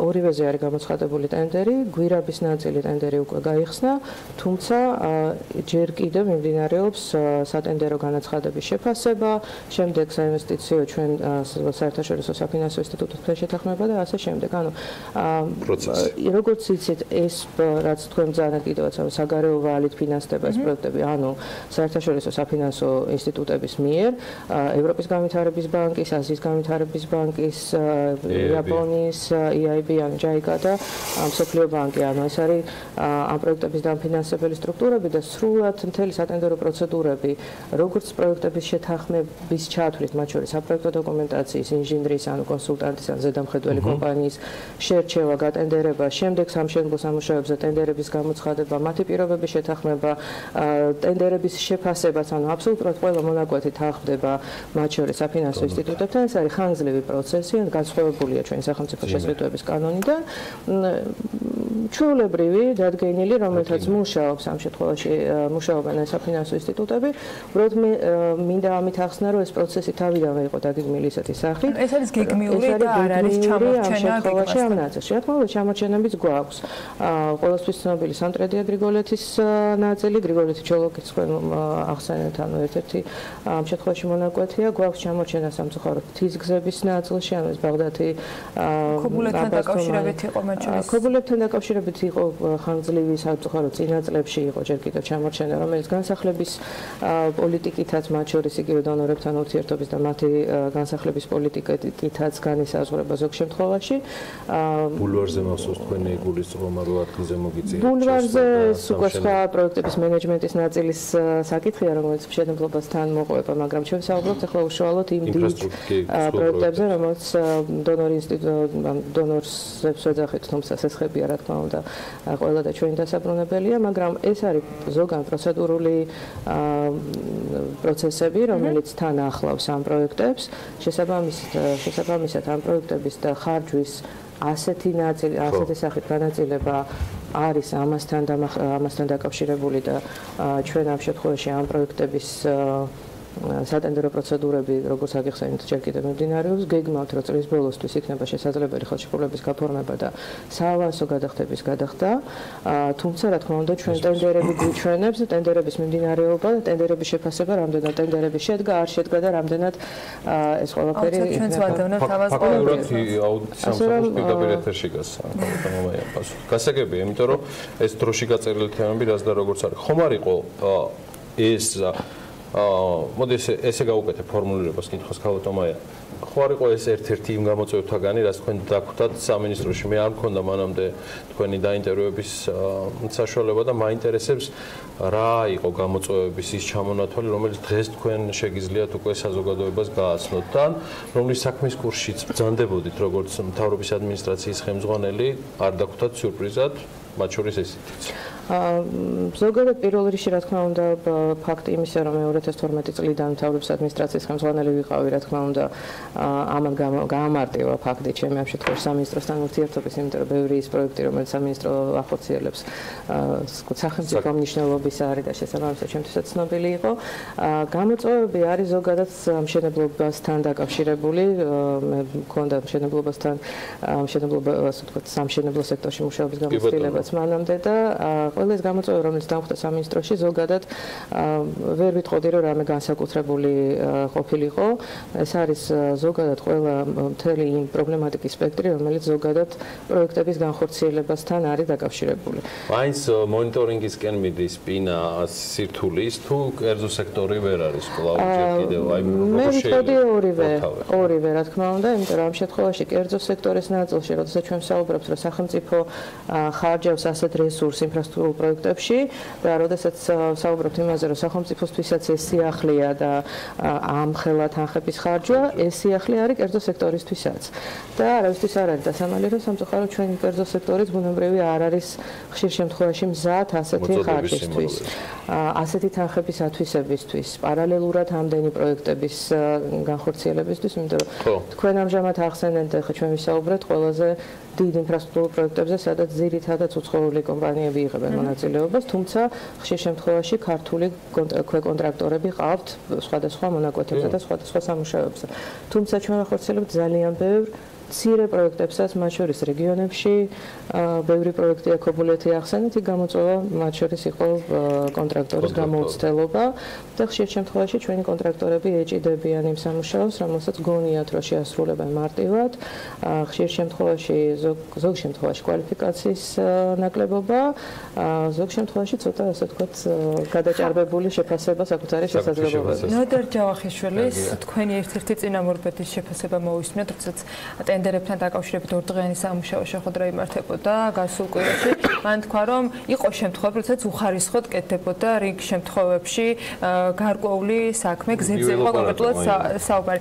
მე მაინტერესებს ბატონო ნოდარ რამდენიმე წლის წინ იყო მინისტრი, დღეს პროგრესი რამდენად გვაქვს იგივე კომპანიების მხრიდან, იმიტომ რომ არ გვაქვს ჩვენ ხო დიდი გამოცდილება, მაგრამ რაღაცა პერიოდი გავიდა პრინციპში. დღეს შეგვიძლია თუ არა უკვე ამ ეტაპზე ვისაუბროთ. იცით ვერ შევაფასებ პროცენტულ გაუმჯობესებას თუ გაუარესებას, მაგრამ ეს გამოწვევა არის კვლავ შეგემძლობაში მოგეხსენებათ, ხარისხი ვადები და ბიუჯეტი.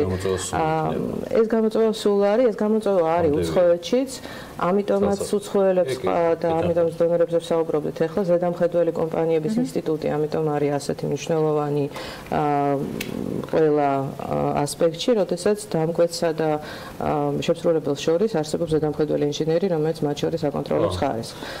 სწორი პროცედურები, ანუ პროცესების სწორი მართვა არის ერთ-ერთი გარანტია იმისა, რომ უხარისხო მშენებლობას ვებრძვით, ასე ვთქვათ, პროცესში, ანუ პრევენცია არის კარგი საპროექტო დოკუმენტაცია, რომელიც ასევე პრობლემაა, იმიტომ რომ ჩვენ ყველანი ვსაუბრობთ უკვე მშენებლობაზე, შედეგზე, როდესაც ვხედავთ უხარისხო ნაგებობას, მაგრამ ხშირ შემთხვევაში ამ უხარისხო ნაგებობას წინ უძღოდა უხარისხო საპროექტო დოკუმენტაცია, ასე რომ მთელი ჯაჭვია პროცესების, რომელიც ჩვენ ბიზნეს აუდიტორია გვისმენს ძირითადად და რა თქმა უნდა კარგი იქნება ბუნებრივია რომ ყველა ეს კომპანია რომელიც საქართველოში ამ სექტორში მუშაობს იმუშაოს საკუთარი შესაძლებლობების განვითარებას.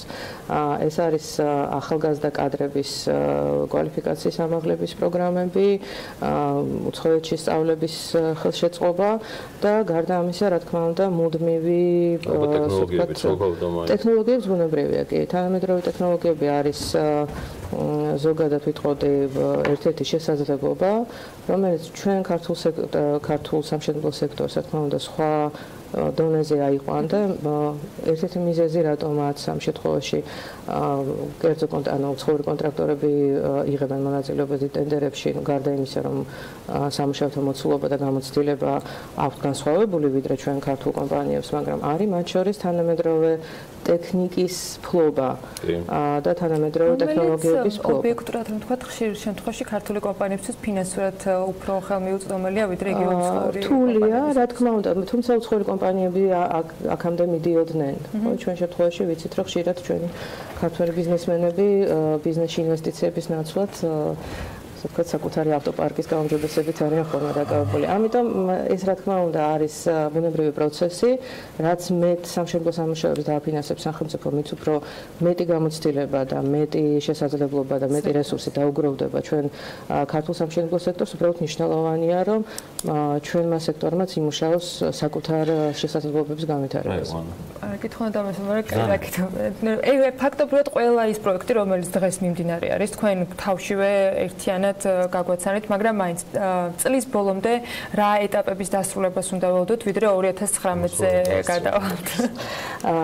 ძირითად პროექტებზე, როგორც ახლა რიკოთზე ვისაუბრეთ, და ქვეშეთი კოებზე, როგორც აღნიშნე, წლის ბოლომდე გეგმავთ რიკოთის 4 მონაკვეთია, იქიდან 3 მონაკვეთზე ვცდილობთ მაქსიმალურად ტენდერების მიმდინარეობიდან გამომდინარე, რომ გავიფორმოთ ხელშეკრულება და შესაბამისად გაიესეთ უკვე დაიწყება სამუშაოები.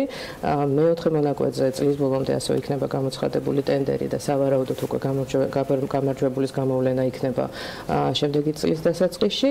ქვეშეთი კობს რაც შეეხება, იქაც ორი მონაკვეთია, ერთ-ერთ მონაკვეთზე სავარაუდოდ ანუ ტენდერის შეფასება მიმდინარეობს და ნახოთ თუ მოვახერხეთ ამ შემთხვევაში რომ გამოვავლინოთ გამარჯვებული. მეორე მონაკვეთი არის ორეტაპიანი უფრო ხანგრძლივი ტენდერი და შესაბამისად შემდეგი წლის დასაწყისში იქნება უკვე ტენდერის გახსნა. ასე ვთქვათ, როგორც ამას ვეძახით, მაგრამ ეს არის ის ორი ძირითადი მაგისტრალი, აღმოსავლეთ-დასავლეთი და ჩრდილოეთ-სამხრეთი.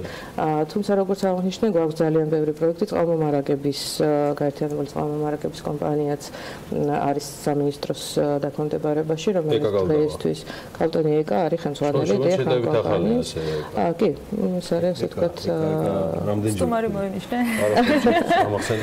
კი, ძალიან ამ შემთხვევაში მნიშვნელოვანი სფეროა, ანუ ხშირად გზებზე ვაკეთებთ ხოლმე აქცენტს, უფრო მეტი გადაგვაქვს ხოლმე, იმიტომ რომ თანხები არის უფრო დიდი, მაგრამ წყალი მოგეხსენებათ არის ერთ-ერთი ის საბაზისო ინფრასტრუქტურას ვეძახით, რომლის გარეშეც არც ტურიზმის განვითარება არ გამოვა და არც კომფორტული ცხოვრება და ღირსეული ცხოვრების პირობების შექმნა ადამიანებისთვის. ჩვენ მხოლოდ 2012 წლის შემდეგ დავხარჯეთ 600 მილიონ ლარამდე წყლის ინფრასტრუქტურის გაუმჯობესებაში და უახლოესი 2 წლის განმავლობაში ვიგმართ კიდევ 500 მილიონი ლარის სამუშაოების ანუ პროექტების დაწყებას. მათ შორის წლის ბოლომდე მოხდება მარნეულის წყალმომარაგების ტენდერში გამარჯვებული კომპანიის გამოვლენა, ასევე იგეგმება ხაშური, ვანი, სამტრედია, ანუ ამ ეს ტენდერები ნიშნავს, რომ ის ლოკაციები, რომელსაც გონასახელებთ, უკვე სრულად დასრულებული იქნება, ანუ რუკაზე მოინიშნება როგორც წყალგაყვანილობის სისტემის ვთქვათ მოწესრიგება ბოლომდე და ჩვენ დღესდღეობით გვაქვს ვითარება, როდესაც დიდ ქალაქებშიც როგორც არის ქუთაისი მათ შორის ჩვენ არ გვაქვს 24 საათიანი სრული წყალმომარაგება. ანუ ის რუკაზე მონიშნულია როგორც წყალმომარაგების ობიექტი ბუნებრივია, მაგრამ ხარისხიან და 24 საათიან წყალმომარაგებას იქ ვერ უზრუნველყოფთ. ქუთაისში ამ ეტაპზე მიმდინარეობს სამუშაოები, როგორც კი დასრულდება, ანუ ამიტომ ჩვენ რუკაზე ის ბოლომდე გამწვანდება, მაგრამ თქვენ სწორად აღნიშნეთ, ბევრგან გვაქვს ვითარება, სადაც ვთვლით, რომ წყალი არის, ანუ ონკანში წყალი მოდის, მაგრამ განსაკუთრებით სოფლებზე გვაქვს საუბარი, სამწუხაროდ ამ წყლის ხარისხი ხშირ შემთხვევაში არ შეესაბამება იმ სტანდარტებს, რა სტანდარტებიც არის დადგენილი სასმელ წყალთან მიმართებაში, იმიტომ რომ არ არის სათანადოდ მოწყობილი სათავე ნაგებობა, ციკლი არ არის წყლის გამწმენდის სრულად გაკეთებული და ასე შემდეგ. ეხლა ჩვენ ვამსახურებით მხოლოდ 1.600.000-მდე აბონენტს, ჩვენი კომპანია, გარდა ამისა იცით რომ 1.600.000-მდე აჭარის წყალმომარაგების კომპანია ცალკე ფუნქციონირებს, ისევე როგორც GVP. ჩვენი გათვლებით, რომელიც ასევე ჯერ კიდევ სამწუხაროდ ამის სუსტი სტატისტიკაც არ არის და ამას ვადგენთ ამ ეტაპზე, 600.000 ადამიანამდე ცხოვრობს ჯერ კიდევ ცენტრალური წყალმომარაგების გარეშე. აჭარა ახსენეთ და ტურიზმი ერთდროულად და მე ბოლო კითხვას დავსვამ გიორგი და მე რეკითმობ. გასულ კვირაში ჩვენ აჭარის ტურიზმის დეპარტამენტის ხელმძღვანელის მოადგილე გვერდებოდა, რომელმაც თქვა, რომ აჭარის თავმჯდომარესთან სეზონის შეჯამებაზე შეხვედრა რომ იყო, მათ დაგეგმეს, რომ მათ შორის ცენტრალურ მთავრობასთან ჰქონდეთ კომუნიკაცია იმისათვის, რომ ზემო აჭარაში ტურიზმის ინფრასტრუქტურის გასავითარებლად გზების მიმართულებით იყოს ახალი გეგმები. 2019-ში უნდა ველოდოთ თუ არა ამ კონკრეტულ რეგიონში ინფრასტრუქტურის სამინისტროს გააქტიურებას და რა პროექტები გაქვთ 2019-ში დღევანდელი გადმოსახედიდან გეგმაში რომ შეიძლება იგი ლაპიაშვილს სულ აჭარაზე გქონდეს კითხვა. დიდი ხანი არ ყოფილა სეზონის დასასრულს მაგრამ გავლენა არის რეგიონალური განვითარების ამ შემთხვევაში, რადგანაც ჩვენი სამინისტროს დასახელება რეგიონული განვითარებით იწყება. აჭარას რაც შეეხება, აჭარის შემთხვევაში ავტონომიური რესპუბლიკას ყავს თავისი გზების დეპარტამენტი და მათ აქვს შესაბამისი თავისი ბიუჯეტი იმისთვის, რომ საკუთარი მუნიციპალური გზების კეთილ მოწყობა მოხდეს, თუმცა ქობულეთის შემოვლითი გზა, ბათუმის შემოვლითი გზა, ხულო-ზარზმას მონაკვეთი, ანუ დიდი გზები, რომელიც უფრო სახელმწიფოებრივი მნიშვნელობის არის, რა თქმა უნდა, ჩვენი გზების დეპარტამენტი ახორციელებს ამას. ხულო-ზარზმას თემაზეც გვაქვს გამოვლენილი გამარჯვებული კომპანია, წელსამცხოვრად სამუშაოების დაწყება უკვე სეზონიდან გამომდინარე ვერ მოხერხდება, მაგრამ ვარაუდობთ, რომ გაისად იქნება შესაძლებელი ამ სამუშაოების დაწყება, მაგრამ აჭარის გარდა თქვენ მზადეთ ტურისტული ინფრასტრუქტურა ზოგადად, რომელიც ძალიან მნიშვნელოვანია და ხშირად როგორც ვახსენე, ხშირად ეს პატარა შეუმჩნეველი თითქოს პროექტები, ანუ არა ისეთი გრანდიოზული როგორც რიკოთია, ძალიან დიდი ცვლილებაში აქვს იმ რეგიონში და იმ ტურისტულ ობიექტში. აბასთუმანი ერთ-ერთი ძალიან კარგი მაგალითია. აბასთუმანთან დაკავშირებით ჩვენ იცით რომ ვთქვათ ისტორიულად ძალიან ესეთი საინტერესო ადგილი, ანუ ეს ადგილი რომელშიც არის კომბინირებული როგორც კურორტი, ანუ რომელიც არის ცნობილი თავისი ბუნებრივი, ანუ ჰავა, რომელიც იმ კურორტში არის, სხვა ამ შემთხვევაში სიმაღლე, თვითონ ლანდშაფტი ძალიან ლამაზი ადგილია, მაგრამ ამასთან ერთად მას აქვს ისტორია და პრაქტიკულად ყველა სახლი, ანუ 100-ზე მეტი ძალიან პატარა სივრცეში, პატარა მონაკვეთში, სულ 2 კილომეტრი თუ 3 კილომეტრია თუ არ ვცდები თვითონ აბასთუმნის დასახლება, მაგრამ 100-ზე მეტი კულტურული მემკვიდრეობის ძეგლია ამჟამად. მუნიციპალური განვითარების ფონდი უკვე ახორციელებს იქ ისტორიული სახლების ამ ეტაპზე მხოლოდ ფასადების რეაბილიტაციას, თუმცა ჩვენ გვაქვს იქ ეგრეთ წოდებული urban upgrade პროექტი, ანუ რაც გულისხმობს მთლიანად მუნიციპალური ინფრასტრუქტურის აღდგენას. უკვე გვაქვს გამოცხადება, ანუ ვაცხადებთ ამ შემთხვევაში ტენდერს წყალგაყვანილობის და კანალიზაციის სამუშაოებზე, რომელიც სამწუხაროდ აბასთუმანში დღემდე არ არსებობდა. ეს ისე როგორც ვამბობთ, ვერც ერთი კურორტი ვერ განვითარდება თუ ინფრასტრუქტურა არ არის იქ მოწყობილი. ამასთან ერთად, რა თქმა უნდა, არის გათვალისწინებული შიდა გზების მოწესრიგება, სკვერების და ზოგადად ანუ საკურორტო ინფრასტრუქტურის შექმნა. ამ ეტაპზე ასევე მუშაობთ აბასთუმნის ობსერვატორიაზე, რომელიც დღეს უკვე მიუხედავად მისი საკმაოდ მძიმე ვიზუალური და არსებული მდგომარეობისა საკმაოდ ატვირთულია როგორც ტურისტული ობიექტი და სრული რეაბილიტაცია არის გადაგეგმილი, მიმდინარეობს უკვე პროცესშია ეს პროექტი აბასთუმნის ობსერვატორიის, ასე რომ საბაგიროს აღდგენა, ანუ ეს არის ერთ-ერთი პროექტი ამ შემთხვევაში, რომელიც მუნიციპალური განვითარების ფონდის მეშვეობით ახმაროს იქნება თუ არა მსგავსი პროექტი? ახმაროში ჩვენ ამ ეტაპზე უკვე ახორციელებთ ელექტროგაყვანილობის, ცენტრალური ელექტროგაყვანილობის მოყვანას. იქ წლების განმავლობაში ეს პრობლემა იყო, იმიტომ რომ წყლის თვითონ ამ შემთხვევაში შუქის განათების ხარისხი ისეთია, რომ დაბალი ძაბვა და ასე შემდეგ, ანუ ამ ინფრასტრუქტურას უკვე ახორციელებთ და კი ბახმაროშიც ჩვენს გვაქვს დაგეგმილი გარკვეული პროექტები. მნიშვნელოვანია ასევე იმის აღნიშვნა, თქვენ იცით, რომ ჩვენ მცირე მთავრობის კონცეფციის ფარგლებში და სამინისტროების ფუნქციების განაწილების პროცესში ჩვენთან გადმოვიდა სივრცითი მოწყობის კომპონენტის ეკონომიკის სამინისტროდან.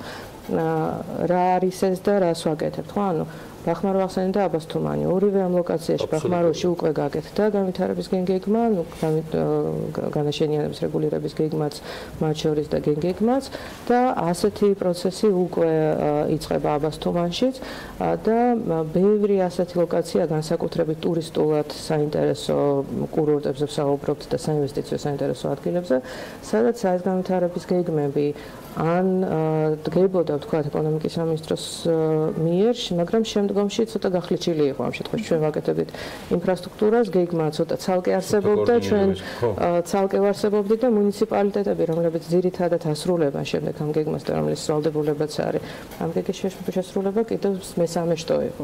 ეხლა ჩვენთან გადმოტანით, ჩვენ უკეთესი შესაძლებლობა გაგვიჩნდა გეგმის დაგეგმარების დროს უკვე ვიფიქროთ, რა ინფრასტრუქტურა იქნება იქ გასაკეთებელი, შესაბამისად ბახმაროს და აბასთუმანიც არის მსგავსი გადაწყვეტილება. ბახმაროს და აბასთუმნის მე არ მინდა პირდაპირ კანაფისზე გადასვლა, ამიტომ მოკლე კითხვა დაკავშირებულია თქვენ? არა, უბრალოდ რაღაცა, ჩემთვის არ არის. რაღაც ჩემთვის რაღაც დასვენებასთან ხო არ არის ასოცირებული. უფრო ინფრასტრუქტურის იმ წიაღსვლებზე, რაც სასახად მომწონს და კიდევ მომეწონა არ დავმალავ, ზოგადად არც არაფერს არ ვმალავ ეთერში. თქვენი დამოკიდებულება თქვენივე პროლოგში იყო, რომ ეს არის მაინც ცესხი, რასაც ჩვენ ვიღებთ და ამითი ზოგადად ყველანი ბედნიერები ვერ ვიქნებით, მაგრამ მეორე მხრივ თქვენ არ ახართ ერთის მხრივ პირდაპირ ბენეფიციარი ამ კითხვის, მაგრამ დაბრძანდებით თავრობის ვიცე-პრემიერი. რამდენად გათვლილია ყველაფერი სწორად, ეს ფინანსთა სამინისტრო ამაზე იდეაში უფრო მოპასუხე, მაგრამ 353 მილიონი, რომელიც ალბათ ყველაზე მეტად გამიხარდა ზაფხულში. არა, კიდევ სხვა ორი თემა გამიხარდა ყოფნისას. როცა არ ვიყავით, ჯაიკასთან ხელმოწერილი თქვენი პირველი მოადგილის და საგზაო დეპარტამენტის მიერ და ასევე ბატონი მაჭავარიანი პირობები ალბათ საქმის კურსში ბრძანდებით. რამდენად არის ის მისაღები და ადეკვატური ქართული ეკონომიკის განვითარებისა შემდგომ წლებში? ძალიან მისაღები და ძალიან ადეკვატურია. ეს არის სუვერენული სესხი, ეგრეთ წოდებული, პრაქტიკულად 0%-იანი. ეს ინფორმაცია გქონია თემებში. ეს ყველა ეს სესხები, რომელზეც ჩვენ საუბრობთ, ყველა არის სუვერენული ვალი. და გიპასუხებთ ამ კითხვასაც, ანუ ჩვენც ვართ ამ პროცესში ჩართული, ეს არ არის მხოლოდ ფინანსთა სამინისტრო და ნებისმიერ გზაზე ხდება მიზანშეწონილობის კვლევის ჩატარება. და ზუსტად ამ კვლევის ფარგლებში ჩვენ მაგალითად ჩვენ სიცოცხლის მოწყობის გეგმა მოგეხსენებათ, რომელიც 2016-ში იყო ჯერ კიდევ დაანონსებული, მაგალითად გზების ნაწილი რუსთავი, წითელი ხიდის და სადახლო აგეთის მიმართულება იმის გამო, რომ უშუალოდ ასეთი მიზანშეწონილობის კვლევა ჩატარდა, რომელმაც გვანახა რომ გზის დატვირთულობის ხარისხი ჯერ კიდევ არ არის იმ კოეფიციენტამდე მიყვანილი, როდესაც საჭიროა დამატებითი გზის, ვთქვათ, მეორე ზოლის მოწყობა ან გზის გაფართოება, ან გზების ამ შემთხვევაში, ხო, ანუ გაუმჯობესება, ჩვენ გადავწყვიტეთ, რომ ამ გზების მშენებლობის დაწყება გადაგვედო. ანუ ეს არის ის პროცესი, როდესაც ჩვენ პასუხობთ, რომ რამდენად ანუ ეს არის ის გეგმა, არა, მე სუვერენული პასუხი რომ მივიღეთ, სუვერენულის გარდაც ჩვენ ამ შემთხვევაში მთელ ინფრასტრუქტურას ვგეგმავთ დროში, ვუყურებთ იმას, თუ რამდენად დატვირთული ეს თუ ის გზა, რამდენად ეს თუ ის გზა საჭიროებს გაფართოებას და ავტობანად გადაკეთებას თუ არ საჭიროებს ავტობანად გადაკეთებას, ასე რომ ეს პროცესი მიმდინარეობს და შვიდად შეგვიძლია ვიყოთ. კარგი, ვიქნები.